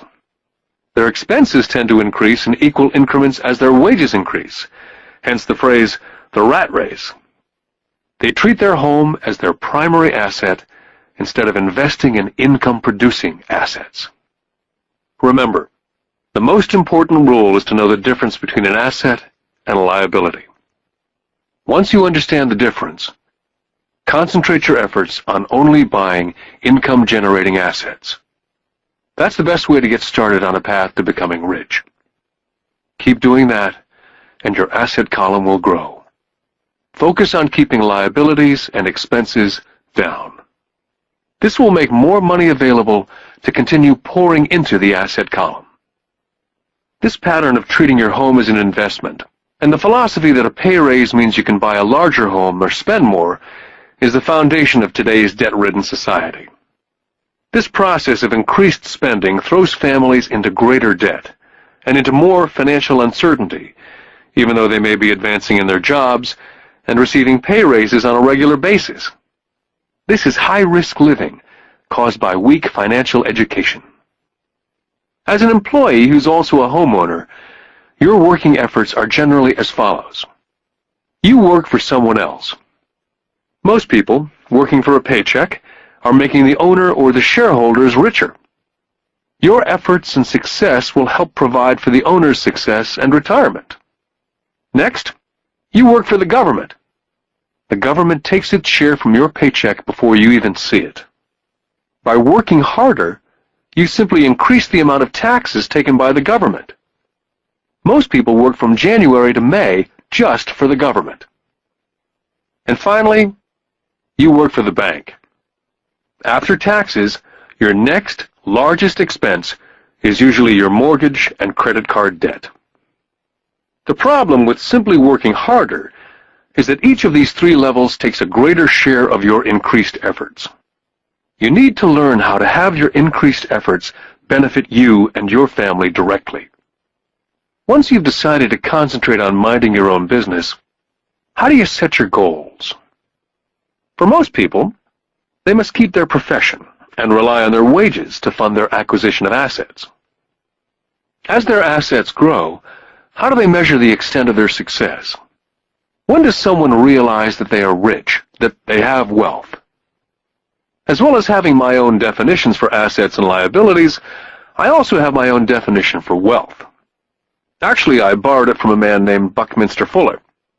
Some people call him a quack, and others call him a living genius. Years ago, he got all the architects buzzing because he applied for a patent in 1961 for something called a geodesic dome. But in the application, Fuller also said something about wealth. It was pretty confusing at first, but after reading it for a while, it began to make some sense. Wealth is a person's ability to survive so many number of days forward. Or, if I stopped working today, how long could I survive? Unlike net worth, the difference between your assets and liabilities, which is often filled with a person's expensive junk and opinions of what things are worth, this definition creates the possibility for developing a truly accurate measurement. I could now measure and really know where I was in terms of my goal to become financially independent. Although net worth often includes these non-cash producing assets like stuff you bought that now sits in your garage, wealth measures how much money your money is making, and therefore your financial survivability. Wealth is the measure of the cash flow from the asset column compared with the expense column. Let's use an example. Let's say I have a cash flow from my asset column of $1,000 a month, and I have monthly expenses of $2,000. What's my wealth? Let's go back to Buckminster Fuller's definition. Using his definition, how many days forward can I survive? And let's assume a 30-day month. By that definition, I have enough cash flow for half a month. When I have achieved $2,000 a month cash flow from my assets, then I will be wealthy. I now have income generated from assets each month that fully covers my monthly expenses. If I want to increase my expenses, I first must increase my cash flow from assets to maintain this level of wealth. take notice that it's at this point that I am no longer dependent on my wages. I have focused on and been successful in building an asset column that's made me financially independent. If I quit my job today, I would be able to cover my monthly expenses with the cash flow from my assets. My next goal would be to have the excess cash flow from my assets reinvested into the asset column. The more money that goes into my asset column, the more my asset column grows. The more my assets grow, the more my cash flow grows. And as long as I keep my expenses less than the cash flow from these assets, I will grow richer, with more and more income from sources other than my physical labor. As this reinvestment continues, I am well on my way to being rich. The actual definition of rich is in the eye of the beholder. You can never be too rich. Just remember this simple observation. The rich buy assets, the poor only have expenses. The middle class buys liabilities they think are assets. So how do I start minding my own business? What's the answer? Listen to the founder of McDonald's. Lesson 3. Mind your own business. In 1974, Ray Kroc, the founder of McDonald's, was asked to speak at the MBA class at the University of Texas at Austin. A dear friend of mine, Keith Cunningham, was a student in that MBA class. After a powerful and inspiring talk, the class adjourned, and the students asked Ray if he would join them at their favorite hangout to have a few beers. Ray graciously accepted. "What business am I in?" Ray asked, once the group had all their beers in hand. "Everyone laughed," said Keith. Most of the MBA students thought Ray was just fooling around. No one answered, so Ray asked the question again. "What business do you think I'm in?" And the students laughed again. And finally one brave soul yelled out, "Ray, who in the world does not know that you're in the hamburger business?" Ray chuckled. "That's what I thought you'd say." He paused, and then quickly said, "Ladies and gentlemen, I'm not in the hamburger business. My business is real estate." McDonald's today is the largest single owner of real estate in the world, owning even more than the Catholic Church. Today, McDonald's owns some of the most valuable intersections and street corners in America, as well as in other parts of the world. Keith said it was one of the most important lessons in his life. Today, Keith owns car washes, but his business is the real estate under those car washes. The previous chapter ended with a statement illustrating that most people work for everyone but themselves. They work first for the owners of the company, then for the government through taxes, and finally for the bank that owns their mortgage. As a young boy, we did not have a McDonald's nearby. Yet my rich dad was responsible for teaching Mike and me the same lesson that Ray Kroc talked about at the University of Texas. It is secret number 3 of the rich. The secret is, mind your own business. Financial struggle is often directly the result of people working all their life for someone else. Many people will have nothing at the end of their working days. Our current educational system focuses on preparing today's youth to get good jobs by developing scholastic skills. Their lives will revolve around their wages, or, as described earlier, their income column. And after developing scholastic skills, they go on to higher levels of schooling to enhance their professional abilities. They study to become engineers, scientists, cooks, police officers, artists, writers, and so on. These professional skills allow them to enter the workforce and work for money. There's a big difference between your profession and your business. Often I ask people, "What's your business?" And they will say, "Oh, I'm a banker." Then I ask them if they own the bank, and they usually respond, "No, I work there."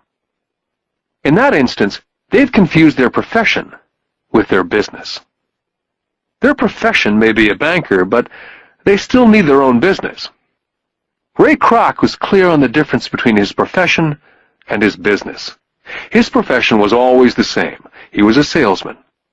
At one time he sold mixers for milkshakes, and soon thereafter he was selling hamburger franchises. But while his profession was selling hamburger franchises, his business was the accumulation of income-producing real estate. To become financially secure, a person needs to mind their own business. Your business revolves around your asset column, as opposed to your income column. As stated earlier, the number one rule is to know the difference between an asset and a liability, and to buy assets. The rich focus on their asset columns, while everyone else focuses on their income statements. That's why we hear so often, "I need a raise. If only I had a promotion. I'm going back to school to get more training so I can get a better job. I'm going to work overtime. Maybe I can get a second job. I'm quitting in 2 weeks. I found a job that pays more." In some circles, these are sensible ideas. Yet if you listen to Ray Kroc, you're still not minding your own business. These ideas all still focus on the income column, and will only help a person become more financially secure if the additional money is used to purchase income-generating assets. The primary reason the majority of the poor and middle class are fiscally conservative, which means I can't afford to take risks, is that they have no financial foundation. They have to cling to their jobs. They have to play it safe. When downsizing became the in thing to do, millions of workers found out that their largest so-called asset, their home, was eating them alive. Their asset, called a house, still cost them money every month. Their car, another asset, was eating them alive. The golf clubs in the garage that cost $1,000 were not worth $1,000 anymore. Without job security, they had nothing to fall back on. What they thought were assets could not help them survive in a time of financial crisis. So, many people have put themselves in deep financial trouble when they run short of income. To raise cash, they sell their assets. First, their personal assets can generally be sold for only a fraction of the value that's listed in their personal balance sheet. Or, if there's a gain on the sale of the assets, they're taxed on the gain. So again, the government takes its share of the gain, thus reducing the amount available to help them out of debt. That's why I say someone's net worth is often worth less than they think.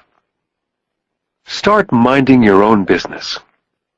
Keep your daytime job, but start buying real assets, not liabilities or personal effects that have no real value once you get them home.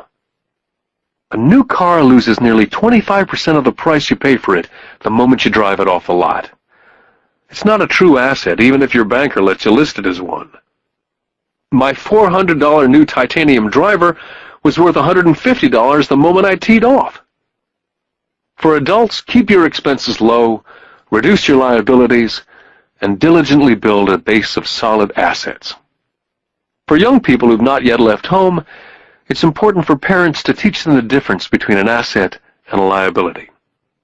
Get them to start building a solid asset column before they leave home, get married, buy a house, have kids, and get stuck in a risky financial position, clinging to a job and buying everything on credit. I see so many young couples who get married and trap themselves into a lifestyle that will not let them get out of debt for most of their working years. For most people, just as the last child leaves home, the parents realize they have not adequately prepared for retirement, and they begin to scramble to put some money away. Then their own parents become ill, and they find themselves with new responsibilities. So, what kind of assets am I suggesting that you or your children acquire? In my world, real assets fall into several different categories. First, businesses that do not require my presence. I own them, but they're managed or run by other people. If I have to work there, it's not a business. It becomes my job. Then come categories such as stocks, bonds, mutual funds, income-generating real estate, notes or IOUs, royalties from intellectual property such as music, scripts, patents, and finally anything else that has value, produces income, or appreciates and has a ready market. As a young boy, my educated dad encouraged me to find a safe job. My rich dad, on the other hand, encouraged me to begin acquiring assets that I loved. If you don't love it, you won't take care of it. I collect real estate simply because I love buildings and land. I love shopping for them. I could look at them all day long. When problems arise, the problems are not so bad that it changes my love for real estate. For people who hate real estate, they shouldn't buy it. I love stocks of small companies, especially startups. The reason is that I am an entrepreneur, not a corporate person. In my early years, I worked in large organizations such as Standard Oil of California, the U.S. Marine Corps, and Xerox Corporation. I enjoyed my time with those organizations and have fond memories, but I know deep down I'm not a company man. I like starting companies, not running them. So my stock buys are usually of small companies, and sometimes I even start the company and take it public. Fortunes are made in new stock issues, and I love the game. Many people are afraid of small-cap companies and call them risky, and they are. But risk is always diminished if you love what the investment is, understand it, and know the game. For years, even while I was with the Marine Corps and Xerox, I did what my rich dad recommended. I kept my daytime job, but I still minded my own business. I was active in my asset column. I traded real estate and small stocks. Rich Dad always stressed the importance of financial literacy. The better I was at understanding the accounting and cash management, the better I would be at analyzing investments and eventually starting and building my own company. I would not encourage anyone to start a company unless they really want to. Knowing what I know about running a company, I would not wish that task on anyone. There are times when people cannot find employment where starting a company is a solution for them. The odds are against success. 9 out of 10 companies fail in 5 years. Of those that survive the first 5 years, 9 out of every 10 of those eventually fail as well. So only if you really have the desire to own your own company do I recommend it. Otherwise, keep your daytime job and mind your own business. When I say mind your own business, I mean to build and keep your asset column strong. Once a dollar goes into it, never let it come out. Think of it this way. Once a dollar goes into your asset column, it becomes your employee. The best thing about money is that it works 24 hours a day and can work for generations. Keep your daytime job, be a great hard-working employee, but keep building that asset column. As your cash flow grows, you can buy some luxuries. An important distinction is that rich people buy luxuries last, while the poor and middle class tend to buy luxuries first. The poor and middle class often buy luxury items such as big houses, diamonds, furs, jewelry, or boats because they want to look rich. They look rich, but in reality they just get deeper in debt on credit. The old money people, the long-term rich, built their asset column first. Then the income generated from the asset column bought their luxuries. The poor and middle class buy luxuries with their own sweat, blood, and children's inheritance. A true luxury is a reward for investing in and developing a real asset. For example, when my wife and I had extra money coming from our apartment houses, she went out and bought her Mercedes. It didn't take any extra work or risk on her part because the apartment house bought the car. She did, however, have to wait for it for 4 years while the real estate investment portfolio grew and finally began throwing off enough extra cash flow to pay for the car. But the luxury, the Mercedes, was a true reward because she had proved she knew how to grow her asset column. That car now means a lot more to her than simply another pretty car. It means she used her financial intelligence to afford it. What most people do is they impulsively go out and buy a new car or some other luxury on credit. They may feel bored and just want a new toy. Buying a luxury on credit often causes a person to sooner or later actually resent that luxury because the debt on the luxury becomes a financial burden. After you've taken the time and invested in and built your own business, you're now ready to add the magic touch, the biggest secret of the rich. The secret that puts the rich way ahead of the pack. The reward at the end of the road for diligently taking the time to mind your own business. Lesson 4. The history of taxes and the power of corporations. I remember in school being told the story of Robin Hood and his merry men. My school teacher thought it was a wonderful story of a romantic hero, a Kevin Costner type, who robbed from the rich and gave to the poor. My rich dad did not see Robin Hood as a hero. He called Robin Hood a crook. Robin Hood may be long gone, but his followers live on. How often I still hear people say, "Why don't the rich pay for it?" Or, "The rich should pay more in taxes and give it to the poor." It's this idea of Robin Hood, or taking from the rich to give to the poor, that has caused the most pain for the poor and the middle class. The reason the middle class is so heavily taxed is because of the Robin Hood ideal. The real reality is that the rich are not taxed. It's the middle class who pays for the poor, especially the educated upper-income middle class. Again, to understand fully how things happen, we need to look at the historical perspective. We need to look at the history of taxes. Although my highly educated dad was an expert on the history of education, my rich dad fashioned himself as an expert on the history of taxes. Rich Dad explained to Mike and me that in England and America originally, there were no taxes. Occasionally, there were temporary taxes levied in order to pay for wars. The king or the president would put the word out and ask everyone to chip in. Taxes were levied in Britain for the fight against Napoleon from 1799 to 1816. And in America, taxes were levied to pay for the Civil War from 1861 to 1865. In 1874, England made income tax a permanent levy on its citizens. In 1913, an income tax became permanent in the United States with the adoption of the 16th Amendment to the Constitution. What these historical dates fail to reveal is that both of these taxes were initially levied against only the rich. It was this point that Rich Dad wanted Mike and me to understand.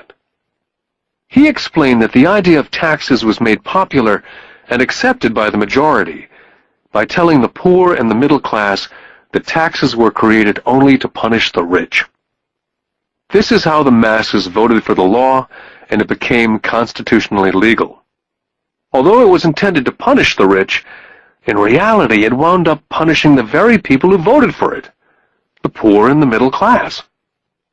Once government got a taste of money, the appetite grew, said Rich Dad. Your dad and I are exactly opposite. He's a government bureaucrat and I'm a capitalist.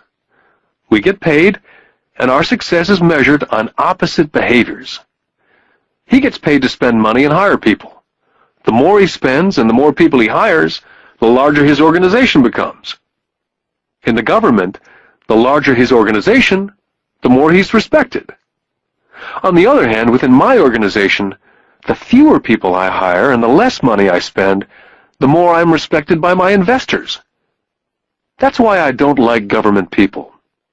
They have different objectives from most business people. As the government grows, more and more tax dollars will be needed to support it. As I said, the passage of taxes was only possible because the masses believed in the Robin Hood theory of economics, which was to take from the rich and give to everyone else. The problem was that the government's appetite for money was so great that taxes soon needed to be levied on the middle class, and from there it kept trickling down. The rich, on the other hand, saw an opportunity. They did not play by the same set of rules. As I've stated, the rich already knew about corporations, which became popular in the days of sailing ships. The rich created the corporation as a vehicle to limit their risk to the assets of each voyage. The rich put their money into a corporation to finance the voyage. The corporation would then hire a crew to sail to the New World to look for treasures. If the ship was lost, the crew lost their lives, but the loss to the rich would be limited only to the money they invested for that particular voyage. It's the knowledge of the power of the legal structure of the corporation that really gives the rich a vast advantage over the poor and the middle class. Having two fathers teaching me, one a socialist and the other a capitalist, I quickly began to realize that the philosophy of the capitalist made more financial sense to me. It seemed to me that the socialists ultimately penalized themselves due to their lack of financial education. No matter what the take from the rich crowd came up with, the rich always found a way to outsmart them. That is how taxes were eventually levied on the middle class. The rich outsmarted the intellectuals solely because they understood the power of money, a subject not taught in schools. How did the rich outsmart the intellectuals? Once the take from the rich tax was passed, cash started flowing into government coffers. Initially, people were happy. Money was handed out to government workers and the rich. It went to government workers in the form of jobs and pensions. It went to the rich via their factories receiving government contracts. The government became a large pool of money, but the problem was the fiscal management of that money. There really is no recirculation. In other words, the government policy, if you were a government bureaucrat, was to avoid having excess money. If you failed to spend your allotted funding, you risked losing it in the next budget. You'd certainly not be recognized for being efficient. Business people, on the other hand, are rewarded for having excess money and are recognized for their efficiency. As this cycle of growing government spending continued, the demand for money increased, and the tax the rich idea was now being adjusted to include lower income levels, down to the very people who voted it in, the poor and the middle class. True capitalists used their financial knowledge to simply find a way to escape. They headed back to the protection of a corporation. A corporation protects the rich. But what many people who've never formed a corporation do not know is that a corporation is not really a thing. A corporation is merely a file folder with some legal documents in it, sitting in some attorney's office registered with a state government agency. It's not a big building with the name of the corporation on it. It's not a factory or a group of people. A corporation is merely a legal document that creates a legal body without a soul. The wealth of the rich was once again protected. Once again, the use of corporations became popular once the permanent income laws were passed, because the income tax rate of a corporation was less than the individual income tax rates. In addition, as I said earlier, certain expenses could be paid with pre-tax dollars within the corporation. This war between the haves and the have-nots has been going on for hundreds of years. It's the take from the rich crowd versus the rich. The battle is waged whenever and wherever laws are made. The battle will go on forever. The problem is, the people who lose are the uninformed, the ones who get up every day and diligently go to work and pay taxes. If they only understood the way the rich play the game, they could play it too. Then they would be on their way to their own financial independence. This is why I cringe every time I hear a parent advise their children to go to school so they can find a safe, secure job. An employee with a safe, secure job without financial aptitude has no escape. Average Americans today work 5 to 6 months for the government before they make enough to cover their taxes. In my opinion, that is a long time. The harder you work, the more you pay the government. That's why I believe that the idea of take from the rich backfired on the very people who voted it in. Every time people try to punish the rich don't simply comply, they react. They have the money, power, and intent to change things. They do not just sit there and voluntarily pay more taxes. They search for ways to minimize their tax burden. They hire smart attorneys and accountants and persuade politicians to change laws or create legal loopholes. They have the resources to effect change. The poor and the middle class do not have the same resources.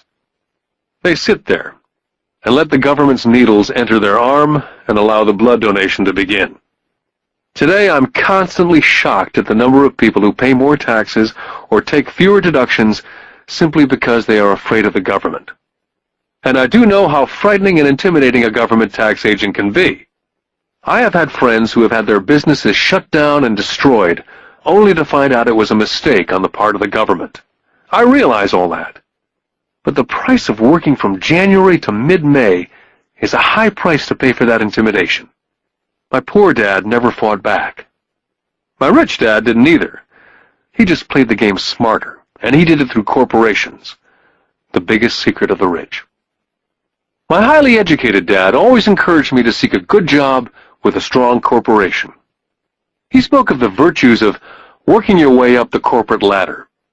He didn't understand that by relying solely on a paycheck from a corporate employer, I would be a docile cow ready for milking. When I told my rich dad of my father's advice, he only chuckled. "Why not own the ladder?" was all he said. As a young boy, I didn't understand what Rich Dad meant by owning my own corporation. It was an idea that seemed impossible and intimidating. Although I was excited by the idea, my youth would not let me envision the possibility that grown-ups would someday work for a company I would own. The point is, if not for my rich dad, I would have probably followed my educated dad's advice. It was merely the occasional reminder of my rich dad that kept the idea of owning my own corporation alive and kept me on a different path. By the time I was 15 or 16, I knew I was not going to continue down the path my educated dad was recommending. I did not know how I was going to do it, but I was determined not to head in the direction most of my classmates were heading. That decision changed my life. It was not until I was in my mid-20s that my rich dad's advice began to make more sense. I was just out of the Marine Corps and working for Xerox. I was making a lot of money, but every time I looked at my paycheck, I was always disappointed. The deductions were so large, and the more I worked, the greater the deductions. As I became more successful, my bosses talked about promotions and raises. It was flattering, but I could hear my rich dad asking me in my ear, "Who are you working for? Who are you making rich?" In 1974, while still an employee for Xerox, I formed my first corporation and began minding my own business. There were already a few assets in my asset column, but now I was determined to focus on making it bigger. Those paychecks with all the deductions made all the years of my rich dad's advice make total sense. I could see the future if I followed my educated dad's advice. Many employers feel that advising their workers to mind their own business is bad for business. I'm sure it can be for certain individuals, but for me, focusing on my own business, developing assets, made me a better employee. I now had a purpose. I came in early and worked diligently, amassing as much money as possible so I could begin investing in real estate. Hawaii was just set to boom, and there were fortunes to be made. The more I realized we were in the beginning stages of a boom, the more Xerox machines I sold. The more I sold, the more money I made, and of course, the more deductions there were from my paycheck. It was inspiring. I wanted out of the trap of being an employee so badly that I worked harder, not less. By 1978, I was consistently one of the top 5 salespeople in sales, often number 1. I badly wanted out of the rat race. In less than 3 years, I was making more in my own little corporation, which was a real estate holding company, than I was making at Xerox.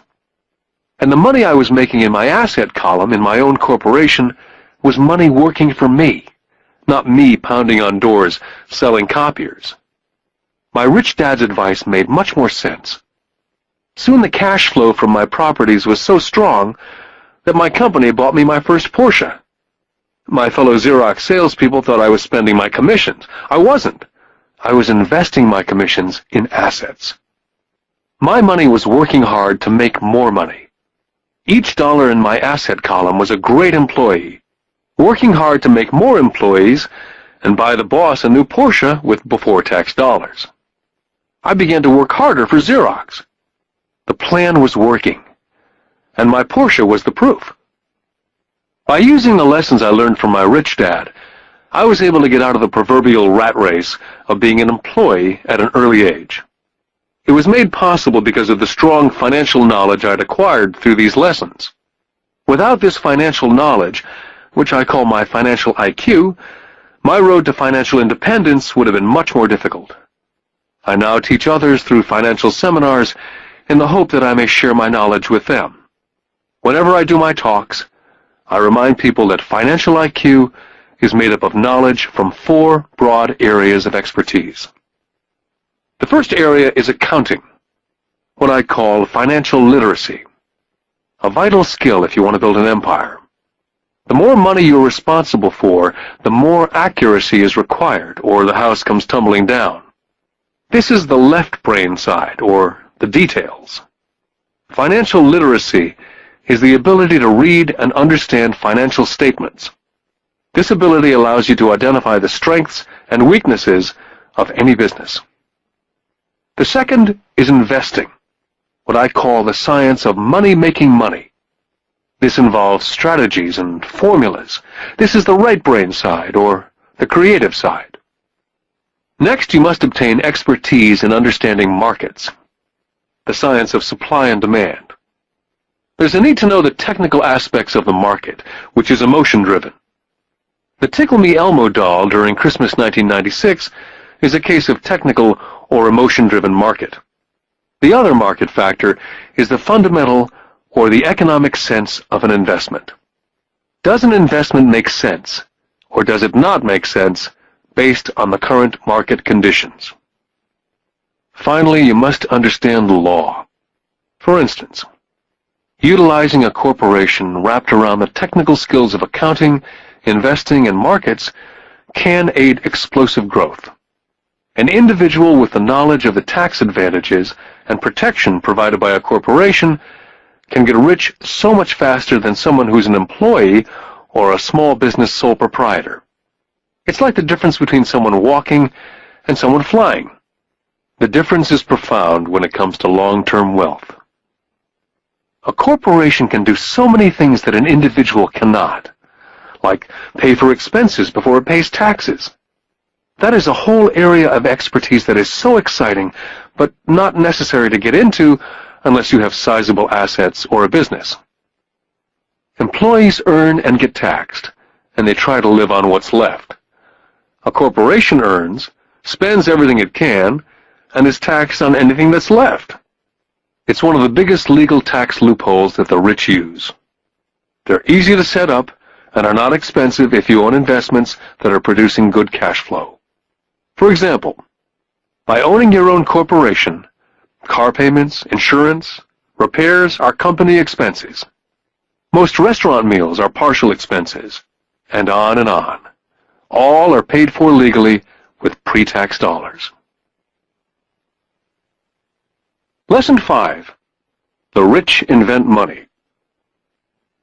I've been teaching professionally since 1984. It's been a great experience and rewarding.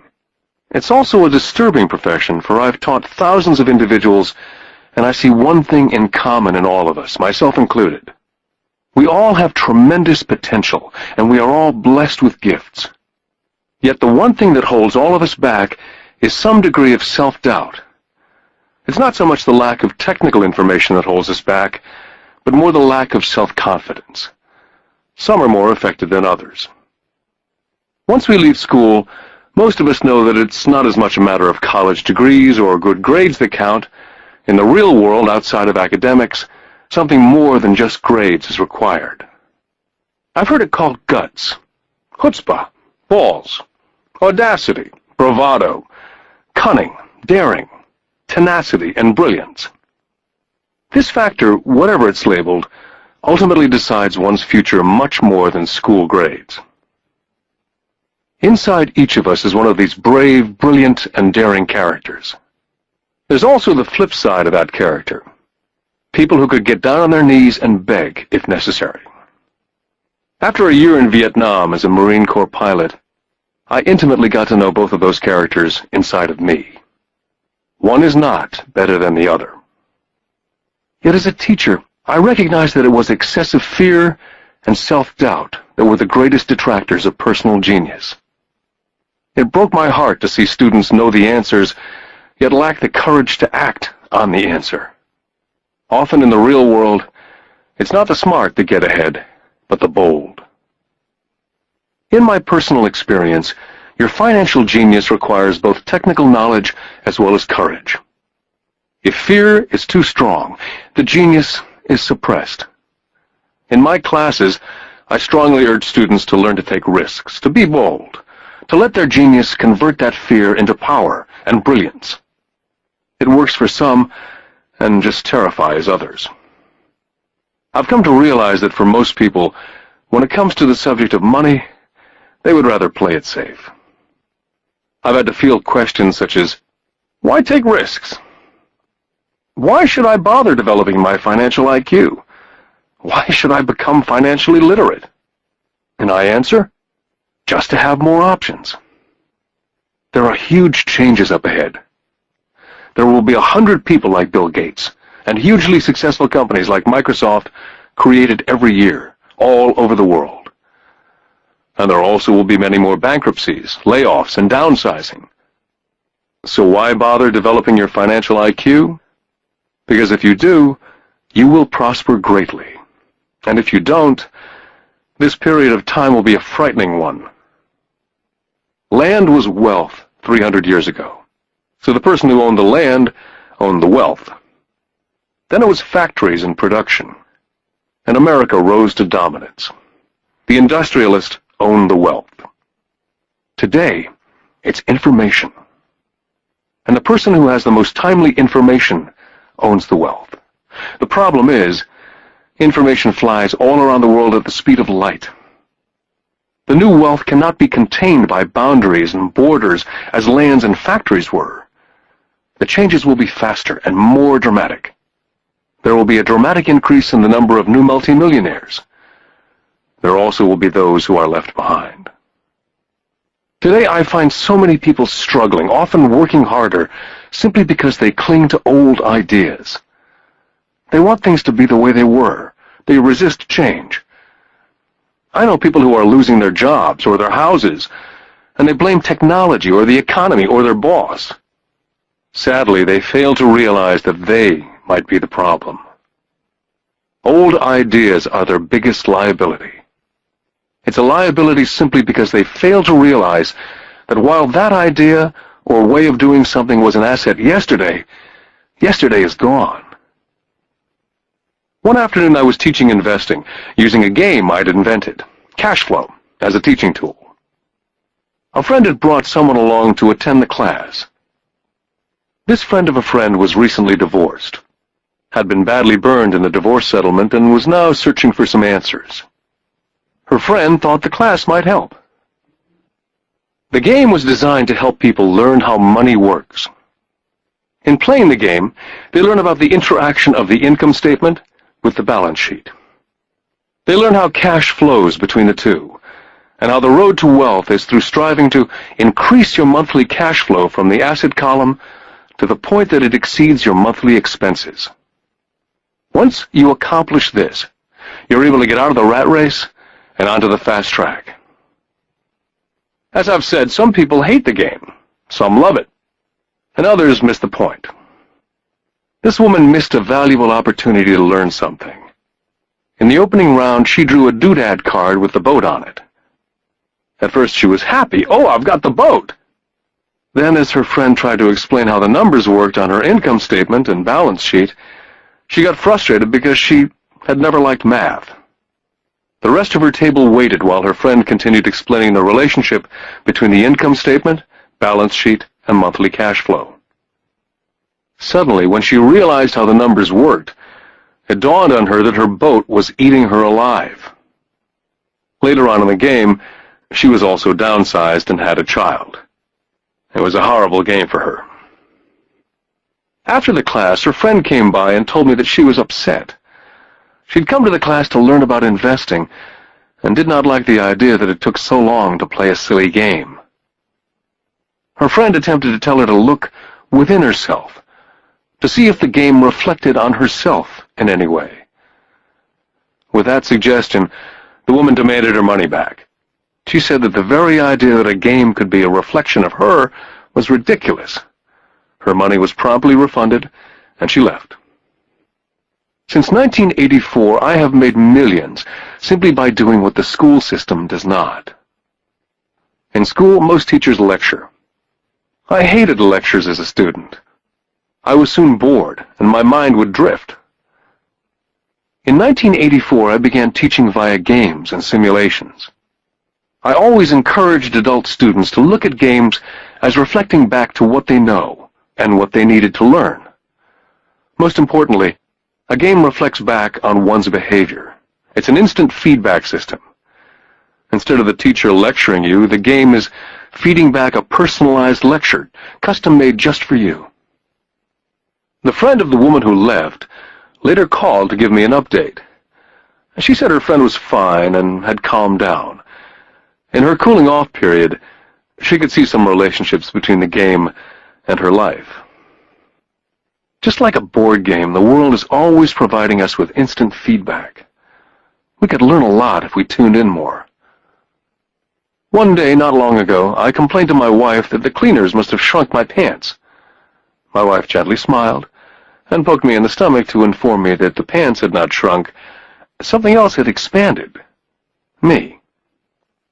The game Cash Flow was designed to give every player personal feedback. The purpose is to give you options.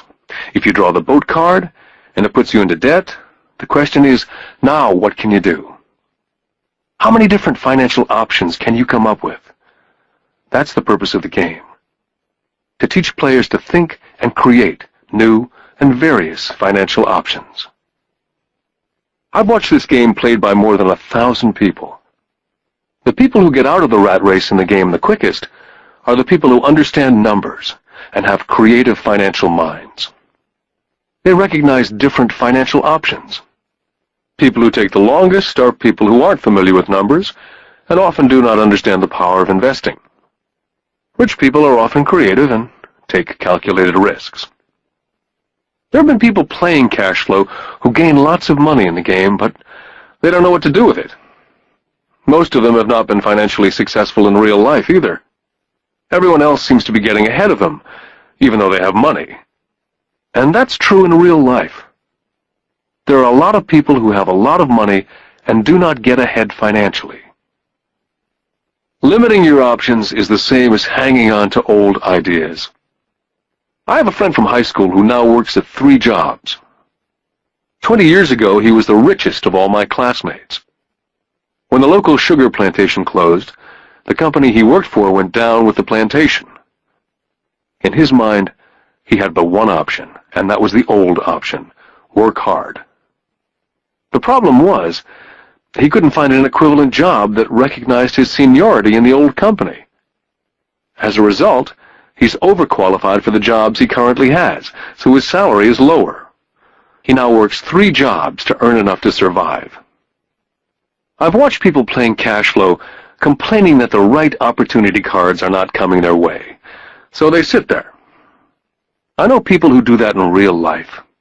They wait for the right opportunity. I've watched people get the right opportunity card and then not have enough money. Then they complain they would have gotten out of the rat race if they'd had more money. So they sit there. I know people in real life who do that also. They see all the great deals, but they have no money. And I have people pull a great opportunity card, read it out loud, and have no idea that it's a great opportunity. They have the money, the time is right, they have the card, but they can't see the opportunity staring at them. They fail to see how it fits into their financial plan for escaping the rat race. And I know more people like that than all the others combined. Most people have an opportunity of a lifetime flash right in front of them, and they fail to see it. A year later, they find out about it after everyone else got rich. Financial intelligence is simply having more options. If the opportunities aren't coming your way, what else can you do to improve your financial position? If an opportunity lands in your lap and you have no money and the bank won't talk to you, what else can you do to get the opportunity to work in your favor? If your hunch is wrong and what you've been counting on doesn't happen, how can you turn a lemon into millions? That is financial intelligence. It's not so much what happens, but how many different financial solutions you can think of to turn a lemon into millions. It's how creative you are in solving financial problems.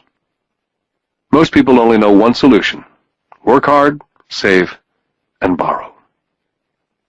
So why would you want to increase your financial intelligence? Because you want to be the kind of person who creates your own luck. You can take whatever happens and make it better. Few people realize that luck is created, just as money is. And if you want to be luckier and create money instead of working hard, then your financial intelligence is important. If you're the kind of person who's waiting for the right thing to happen, you might wait for a long time. It's like waiting for all the traffic lights to be green for 5 miles before starting the trip. As young boys, Mike and I were constantly told by my rich dad that money is not real. Rich Dad occasionally reminded us of how close we came to the secret of money on that first day we got together and began making money out of plaster of Paris. The poor and middle class work for money, he would say. The rich make money. The more real you think money is, the harder you will work for it. If you can grasp the idea that money is not real, you will grow richer faster. What is it? Was a question Mike and I often came back with. What is money if it's not real? What we agree it is, was all Rich Dad would say. The single most powerful asset we all have is our mind. If it's trained well, it can create enormous wealth in what seems to be an instant. I'll give you a simple example of creating money. In the early 1990s, the economy of Phoenix was horrible. I was watching the TV show Good Morning America when a financial planner came on and began forecasting doom and gloom. His advice was to save money. Put $100 away every month, he said, and in 40 years you will be a multimillionaire. Well, putting money away every month is a sound idea. It is one option, the option most people subscribe to. The problem is this: it blinds the person from what's really going on. They miss major opportunities for much more significant growth of their money. The world is passing them by. As I said, the economy was terrible at that time. For investors, this is the perfect market condition. A chunk of my money was in the stock market and in apartment houses. I was short of cash. Because everyone was giving stuff away, I was buying. I was not saving money, I was investing. My wife and I had more than $1 million in cash working in a market that was rising fast. It was the best opportunity to invest. The economy was terrible. I just could not pass up these small deals. Houses that were once $100,000 were now $75,000. But instead of shopping at the local real estate office, I began shopping at the bankruptcy attorney's office or the courthouse steps. In these shopping places, a $75,000 house could sometimes be bought for $20,000 or less. For $2,000, which was loaned to me from a friend for 90 days for $200, I gave an attorney a cashier's check as a down payment. While the acquisition was being processed, I ran an ad in the paper advertising a $75,000 house for only $60,000 and no money down. The phone rang hard and heavy. Prospective buyers were screened, and once the property was legally mine, all the prospective buyers were allowed to look at the house. It was a feeding frenzy. The house sold in a few minutes. I asked for a $2,500 processing fee, which they gladly handed over, and the escrow and title company took over from there. I returned the $2,000 to my friend with an additional $200. He was happy, the home buyer was happy, the attorney was happy, and I was happy. I'd sold a house for $60,000 that cost me $20,000. The $40,000 was created from money in my asset column in the form of a promissory note from the buyer. Total working time, 5 hours. During this depressed market, my wife and I were able to do 6 of these simple transactions in our spare time. While the bulk of our money was in larger properties in the stock market, we were able to create more than $190,000 in assets, notes at 10% interest, in those 6 buy, create, and sell transactions. That comes to approximately $19,000 a year income, much of it sheltered through our private corporation. Much of that $19,000 a year goes to pay for our company cars, gas, trips, insurance, dinners with clients, and other things. By the time the government gets a chance to tax that income, it's been spent on legally allowed pre-tax expenses. This was a simple example of how money is invented, created, and protected using financial intelligence. Ask yourself how long it would take to save $190,000. Would the bank pay you 10% interest on your money? And the note is good for 30 years. I hope they never pay me the $190,000. I have to pay a tax if they pay me the principal. And besides, $19,000 paid over 30 years is a little over $500,000 in income. The math is simple. You don't need algebra or calculus. I don't write much because the escrow company handles the legal transaction and the servicing of the payments. I have no roofs to fix or toilets to unplug because the owners do that. It's their house. Occasionally someone does not pay, and that's wonderful because there are late fees, or they move out and the property is sold again. The court system handles that. And it may not work in your area. The market conditions may be different, but the example illustrates how a simple financial process can create hundreds of thousands of dollars with little money and low risk. It's an example of money being only an agreement. Anyone with a high school education can do it. Yet most people won't. Most people listen to the standard advice of work hard and save money. For about 30 hours of work, approximately $190,000 was created in the asset column, and no taxes were paid. Now you may understand why I silently shake my head when I hear parents say, "My child is doing well in school and receiving a good education." It may be good, but is it adequate? I know the above investment strategy is a small one. It's used to illustrate how small can grow into big. My success reflects the importance of a strong financial foundation, which starts with strong financial education. Financial intelligence is made up of these 4 main technical skills. Number 1, financial literacy, the ability to read numbers. Number 2, investment strategies, the science of making money. Number 3, the market, supply and demand. Alexander Graham Bell gave the market what it wanted, and AT&T was born. So did Bill Gates.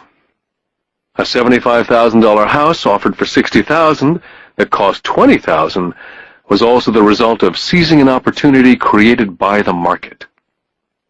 Somebody was buying and someone was selling. Number 4, the law. The awareness of accounting, corporate, state, and national rules and regulations. I recommend playing within the rules. It's this basic foundation, or the combination of these skills, that's needed to be successful in the pursuit of wealth. Whether it be through the buying of small homes, large apartments, companies, stocks, bonds, mutual funds, precious metals, baseball cards, or the like. Personally, I use 2 main vehicles to achieve financial growth: real estate and small stocks. I use real estate as my foundation. Day in and day out, my properties provide cash flow and occasional spurts of growth in value. The small-cap stocks are used for fast growth. I do not recommend anything that I do. The examples are just that, examples. If the opportunity is too complex, and I do not understand the investment, I don't do it. Simple math and common sense is all that's needed to do well financially.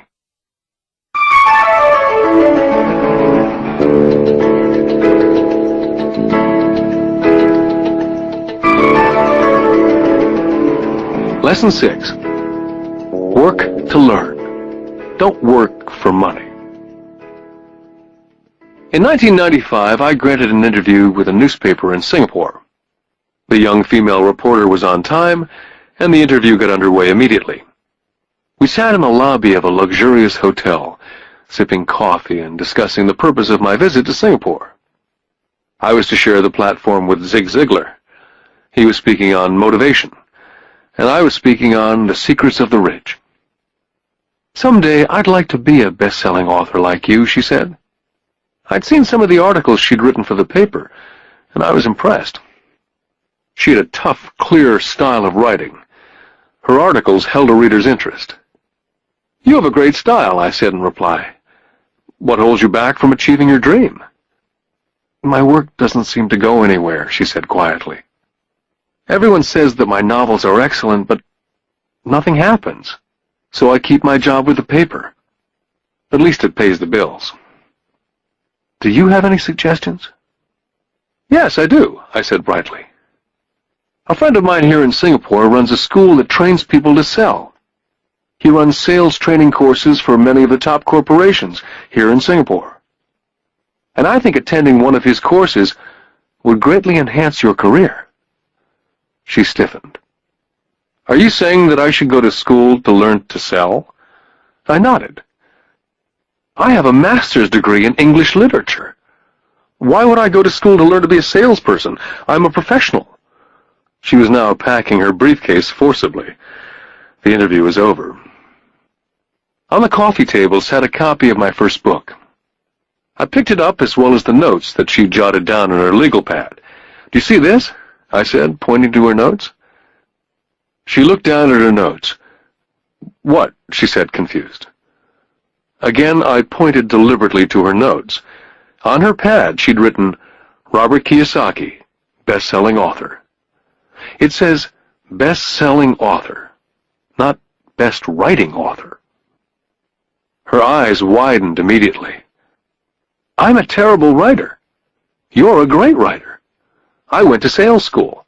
You have a master's degree. Put them together and you get a best-selling author and a best-writing author." Anger flared from her eyes. "I'll never stoop so low as to learn how to sell. People like you have no business writing. I'm a professionally trained writer, and you're a salesman. It's not fair." The rest of her notes were put away, and she hurried out through the large glass doors into the humid Singapore morning. At least she gave me a fair and favorable write-up the next morning. The world is filled with smart, talented, educated, and gifted people. We meet them every day. They're all around us. I'm constantly shocked at how little talented people earn. I heard the other day that less than 5% of Americans earn more than $100,000 a year. I've met brilliant, highly educated people who earn less than $20,000 a year.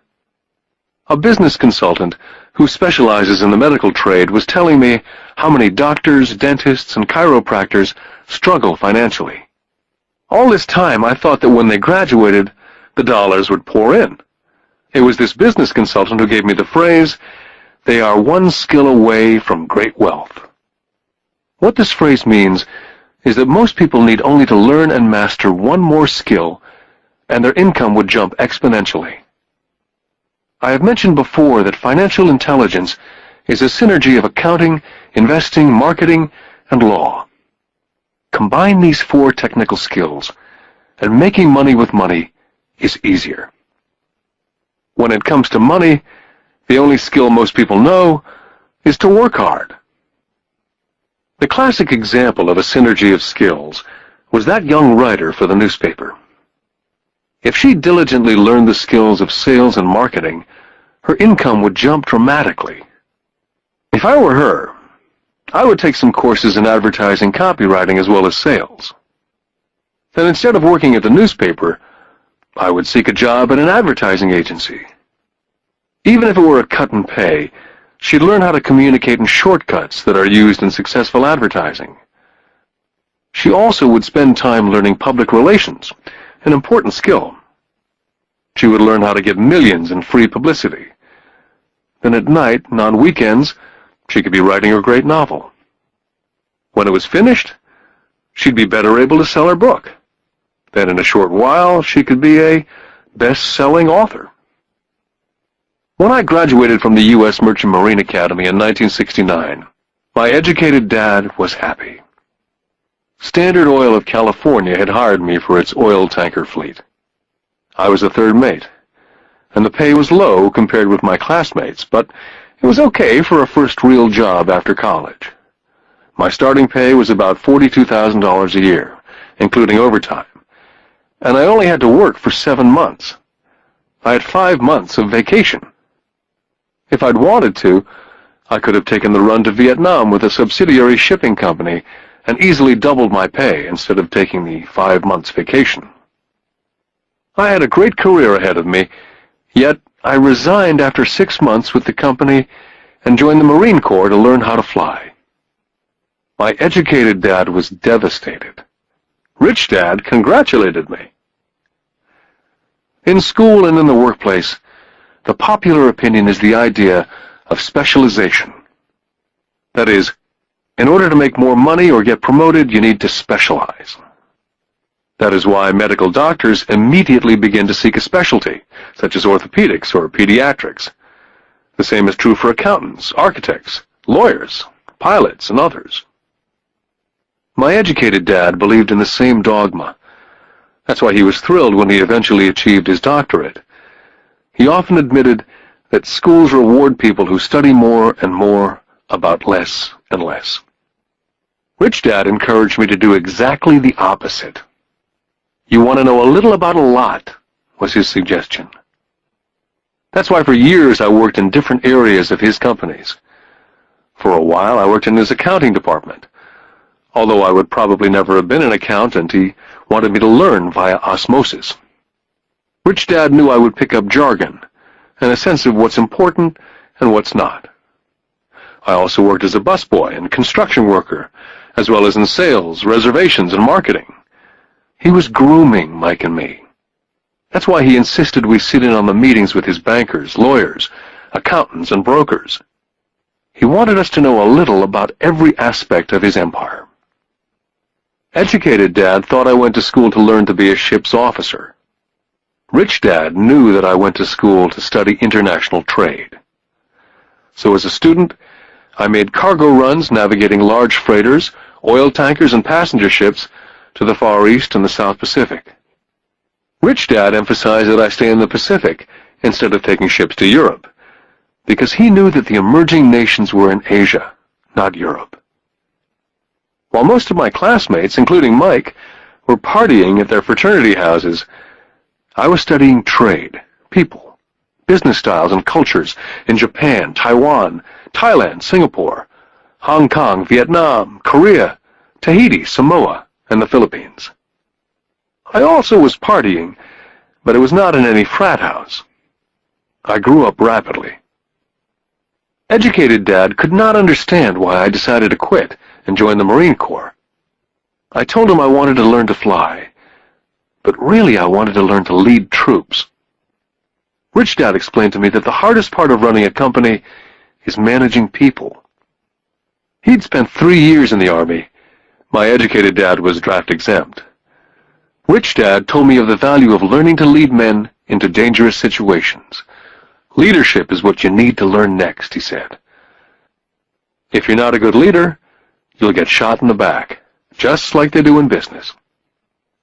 Returning from Vietnam in 1973, I resigned my commission, even though I loved flying.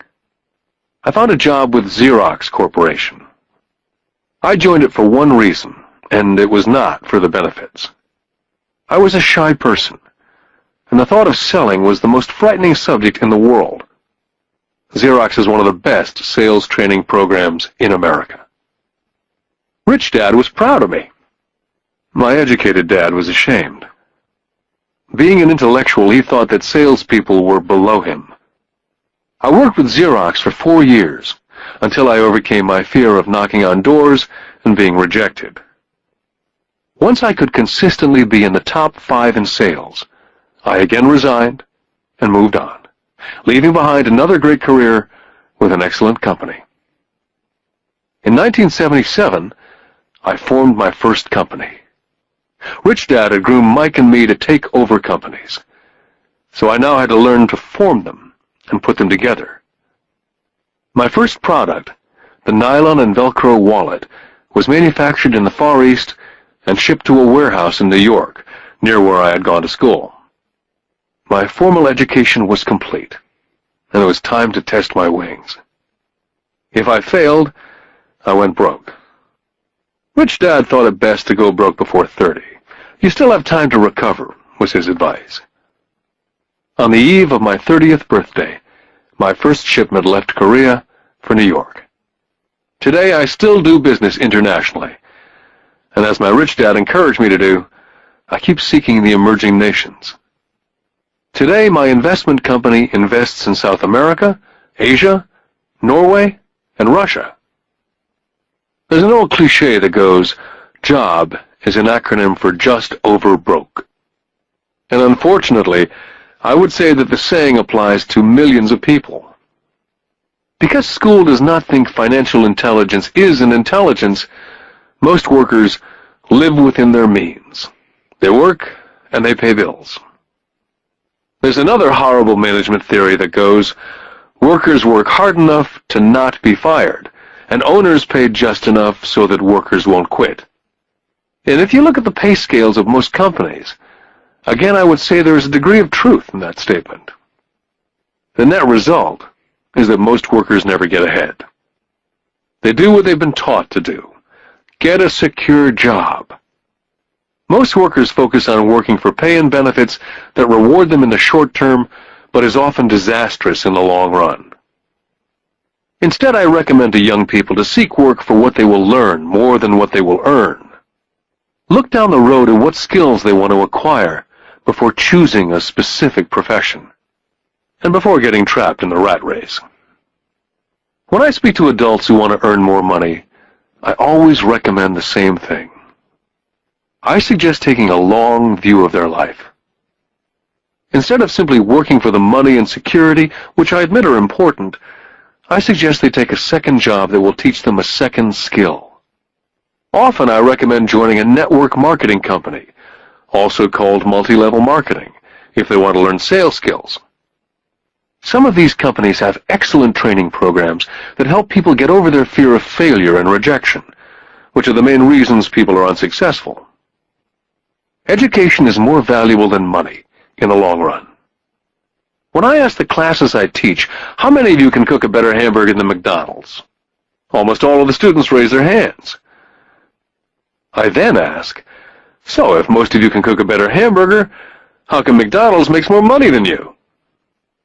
The answer is obvious. McDonald's is excellent at business systems. The reason so many talented people are poor is because they focus on building a better hamburger and know little to nothing about business systems. A friend of mine in Hawaii is a great artist. He makes a sizable amount of money. One day his mother's attorney called to tell him that she had left him $35,000. That is what was left of her estate after the attorney and the government took their shares.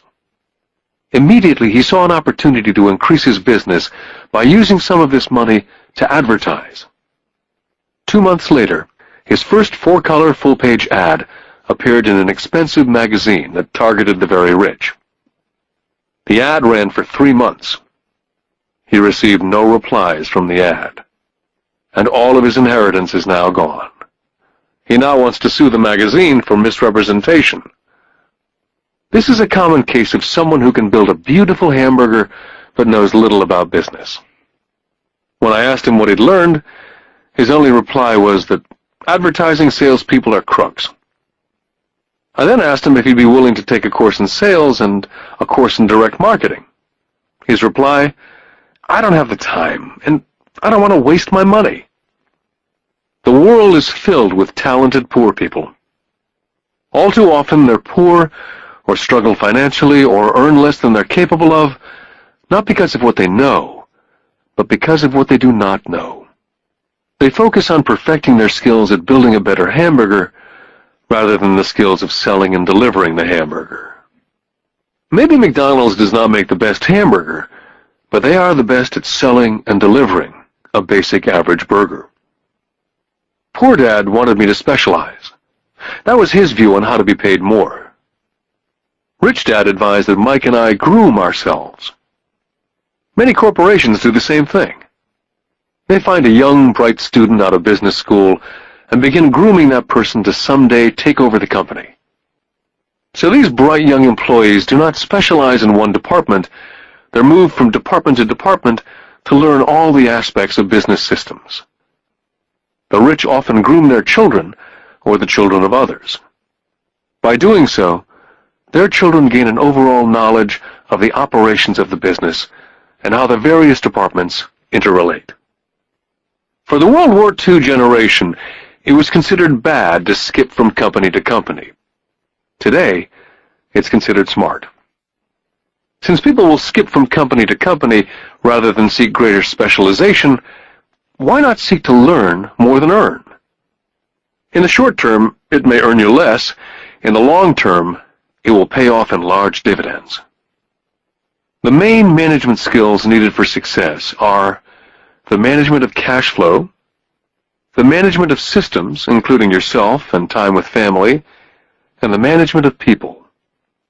The most important specialized skills are sales and understanding marketing. It's the ability to sell, therefore to communicate to another human being, be it a customer, employee, boss, spouse, or child, that is the base skill of personal success. It is communication skills such as writing, speaking, and negotiating that are crucial to a life of success. It's a skill that I work on constantly, attending courses or buying educational tapes to expand my knowledge. Rich Dad encouraged Mike and me to know a little about a lot. He encouraged us to work with people smarter than we were, and to bring smart people together to work as a team. Today it would be called a synergy of professional specialties. Today I meet ex-school teachers earning hundreds of thousands of dollars a year. They earn that much because they have specialized skills in their field, as well as other skills. They can teach as well as sell and market. I know of no other skills to be more important than selling as well as marketing. The skills of selling and marketing are difficult for most people, primarily due to their fear of rejection. The better you are at communicating, negotiating, and handling your fear of rejection, the easier life is. Just as I advise that newspaper writer who wanted to become a best-selling author, I advise anyone else today. Being technically specialized has its strengths as well as its weaknesses. I have friends who are geniuses, but they cannot communicate effectively with other human beings. And as a result, their earnings are pitiful. I advise them to just spend a year learning to sell. And even if they earn nothing, their communication skills will improve. And that is priceless. Getting started. I wish I could say acquiring wealth was easy for me, but it wasn't. So in response to the question, how do I start, I offer the thought process I go through on a day-by-day basis. It really is easy to find great deals. I promise you that. It's just like riding a bike. After a little wobbling, it's a piece of cake. But when it comes to money, it's the determination to get through the wobbling that's a personal thing. To find million-dollar deals of a lifetime requires us to call on our financial genius. I believe that each of us has a financial genius within us. The problem is, our financial genius lies asleep, waiting to be called upon. It lies asleep because our culture has educated us into believing that the love of money is the root of all evil. It's encouraged us to learn a profession so we can work for money, but failed to teach us how to have money work for us. It taught us not to worry about our financial future. Our company or the government would take care of us when our working days are over. However, it's our children, educated in the same school system, who will end up paying for it. The message is still to work hard, earn money, and spend it. And when we run short, we can always borrow more. Unfortunately, 90% of the Western world subscribes to the above dogma simply because it's easier to find a job and work for money. If you're not one of the masses, I offer you the following 10 steps to awaken your financial genius. I simply offer you the steps I have personally followed. If you want to follow some of them, great. If you don't, make up your own. Your financial genius is smart enough to develop its own list. Step number 1. I need a reason greater than reality. If you ask most people if they would like to be rich or financially free, they would say yes. But then reality sets in. The road seems too long with too many hills to climb. It's easier just to work for money and hand the excess over to your broker. A reason or a purpose is a combination of wants and don't wants. When people ask me what my reason for wanting to be rich is, it's a combination of deep emotional wants and don't wants. I will list a few. First, the don't wants, for they create the wants. I don't want to work all my life. I don't want what my parents aspired for, which was job security and a house in the suburbs. I don't like being an employee. Now the wants. I want to be free to travel the world and live in a lifestyle I love. I want to be young when I do this. I want to simply be free. I want control over my time and my life. I want money to work for me. Those are deep-seated emotional reasons. What are yours? As I said, I wish I could say it was easy. It wasn't. But it wasn't hard either. But without a strong reason or purpose, anything in life is hard. Step number 2. I choose daily. The power of choice. That is the main reason people want to live in a free country. We want the power to choose. Financially, with every dollar we get in our hands, we hold the power to choose our future to be rich, poor, or middle class. Our spending habits reflect who we are. Poor people simply have poor spending habits. Most people choose not to be rich. For 90% of the population, being rich is too much of a hassle. So they invent sayings that go, I'm not interested in money, or I'll never be rich, or I don't have to worry, I'm still young, or when I make some money, then I'll think about my future, or my husband, wife handles the finances. The problem with those statements is they rob the person who chooses to think such thoughts of two things. One is time, which is your most precious asset, and 2 is learning. Just because you have no money, it shouldn't be an excuse to not learn. But that is a choice we all make daily. The choice of what we do with our time, our money, and what we put in our heads. That is the power of choice. All of us have choice. I just choose to be rich, and I make that choice every day. Step number 3. Choose friends carefully. First of all, I do not choose my friends by their financial statements. I have friends who have actually taken the vow of poverty, as well as friends who earn millions every year. The point is, I learn from all of them, and I consciously make the effort to learn from them. But there's one distinction that I'd like to point out.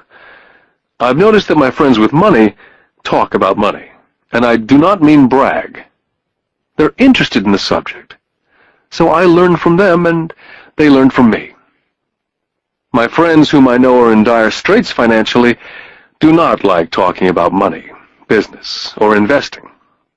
They often think it rude. So I also learn from my friends who struggle financially. I find out what not to do. Step number 4.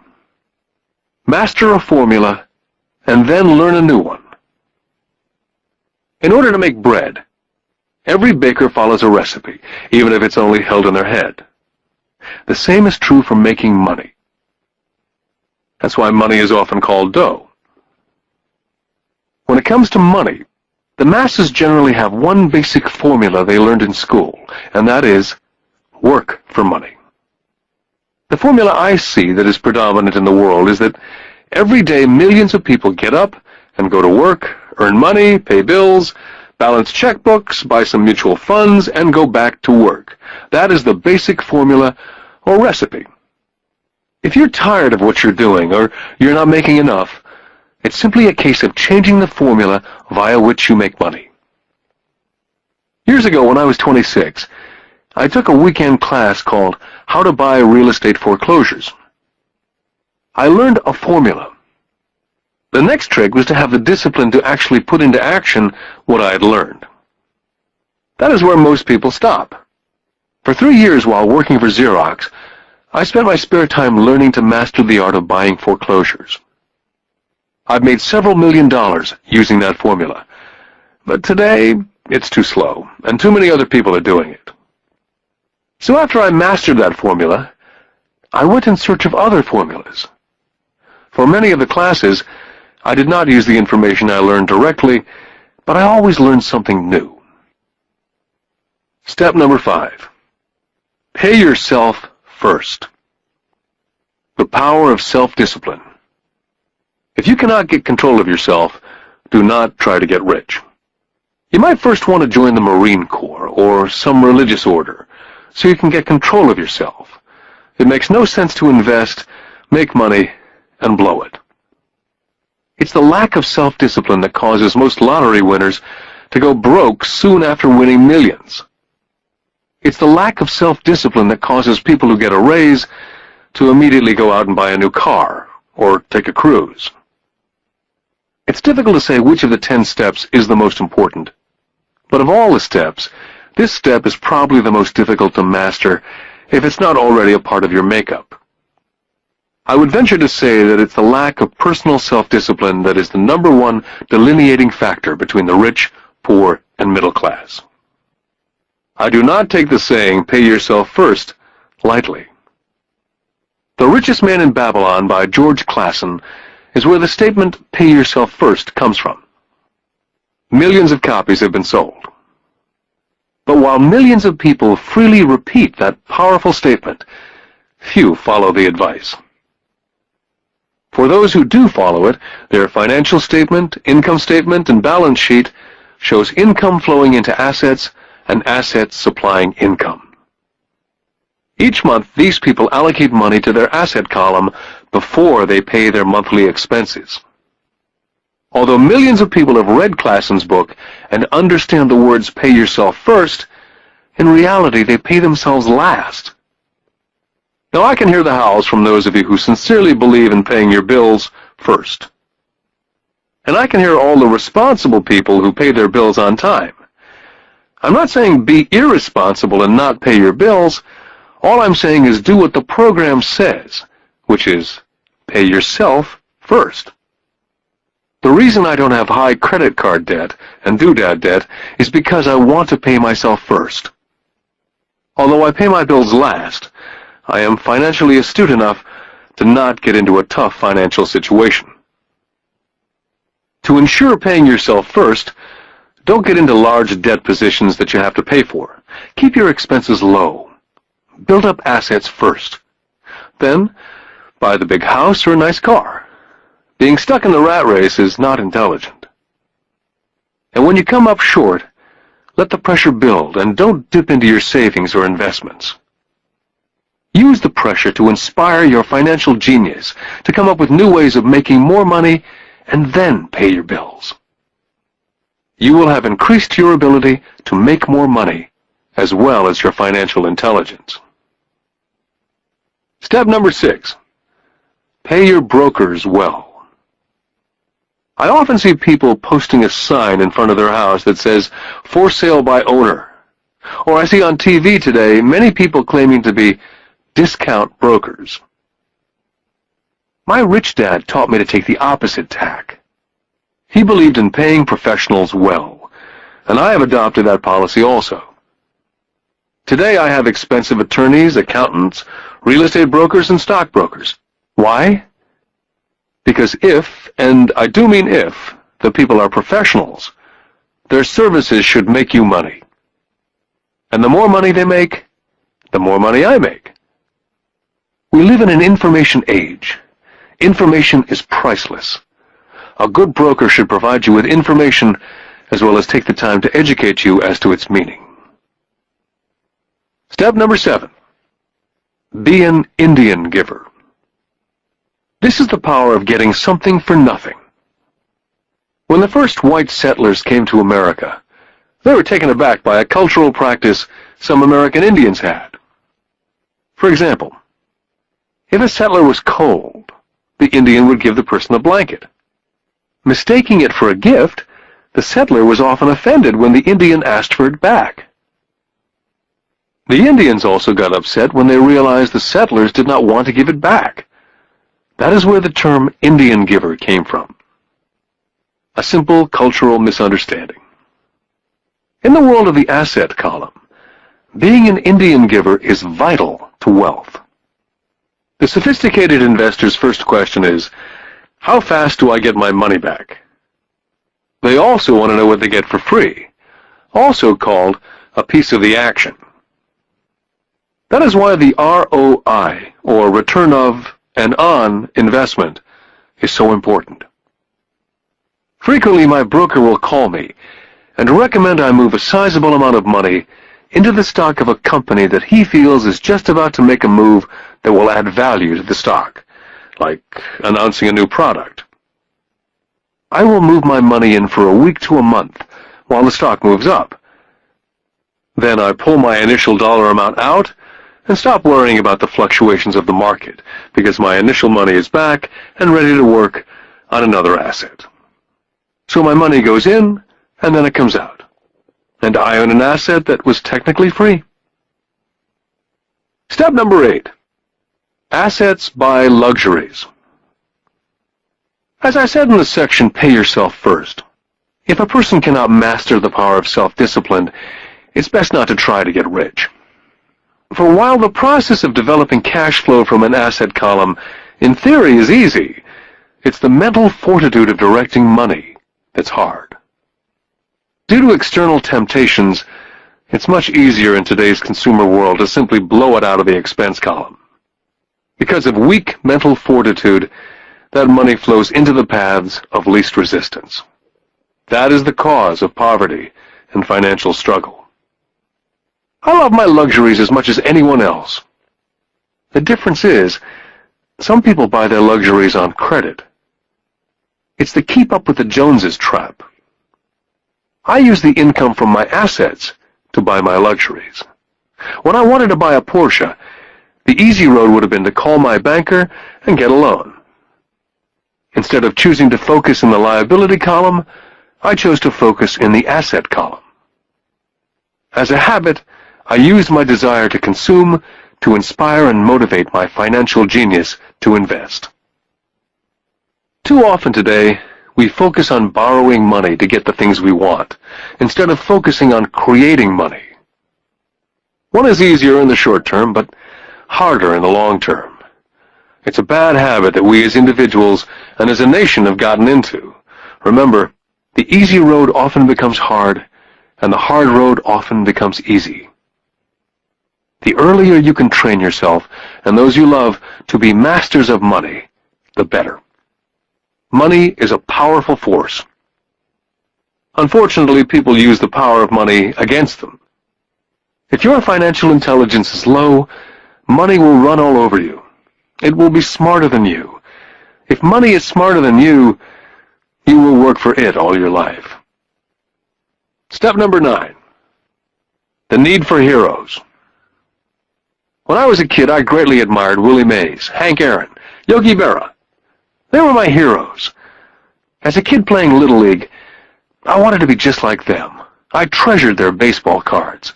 I wanted to know everything about them. I knew the stats, the RBI, the ERAs, their batting averages, how much they got paid, and how they came up from the minors. I wanted to know everything because I wanted to be just like them. Every time, as a 9 or 10-year-old kid, when I stepped up to bat or played first base or catcher, it wasn't me. I was Yogi or Hank. It's one of the most powerful ways we learn that we often lose as adults. We lose our heroes. We lose our naivete. I have new heroes as I grow older. I have golf heroes such as Peter Jacobsen, Fred Couples, and Tiger Woods. I copy their swings and do my best to read everything I can about them. I also have heroes such as Donald Trump, Warren Buffett, Peter Lynch, George Soros, and Jim Rogers. In my older years, I know their stats, just like I knew the ERAs and RBI of my baseball heroes. I follow what Warren Buffett invests in and read anything I can about his point of view on the market. I read Peter Lynch's book to understand how he chooses stocks. And I read about Donald Trump, trying to find out how he negotiates and puts deals together. Just as I was not me when I was up to bat, when I'm in the market or I'm negotiating a deal, I am subconsciously acting with the bravado of Trump. Or when analyzing a trend, I look at it as though Peter Lynch were doing it. By having heroes, we tap into a tremendous source of raw genius. But heroes do more than simply inspire us. Heroes make things look easy. It's the making it look easy that convinces us to want to be just like them. If they can do it, so can I. Step number 10. Teach and you shall receive. Both of my dads were teachers. My rich dad taught me a lesson I've carried all my life, and that was the necessity of being charitable or giving. My educated dad gave a lot by the way of time and knowledge, but almost never gave money. As I said, he usually said that he would give when he had some extra money. Of course, there was rarely any extra. My rich dad gave money as well as education. He believed firmly in tithing. If you want something, you first need to give, he would always say. When he was short of money, he simply gave money to his church or to his favorite charity. If I could leave one single idea with you, it's that idea.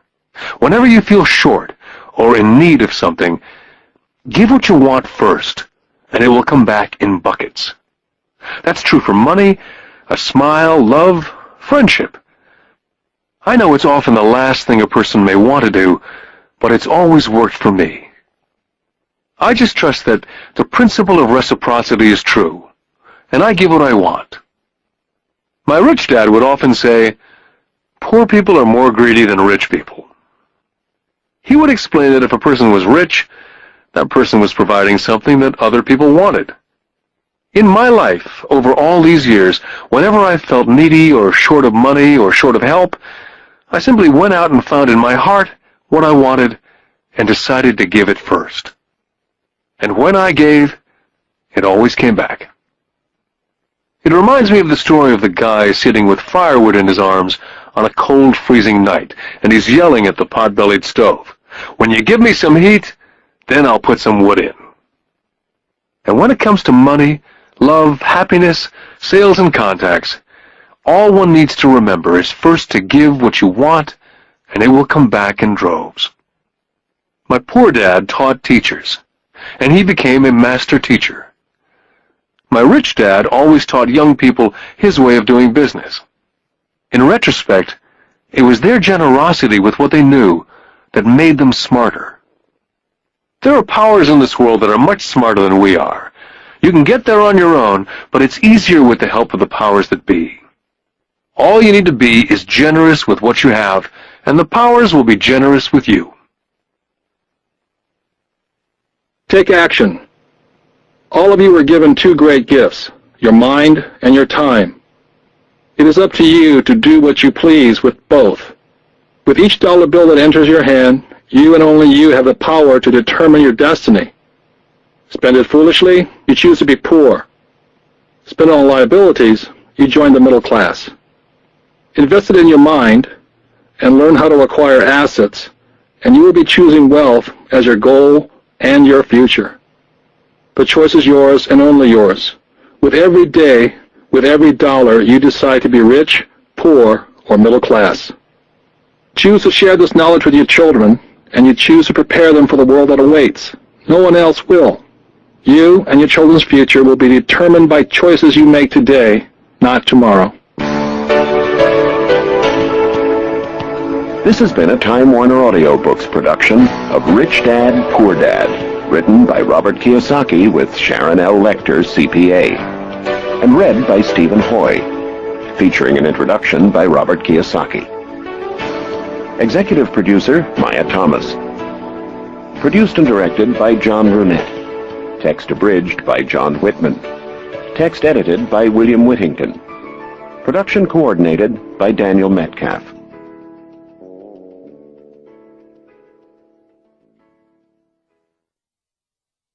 Audible hopes you have enjoyed this program.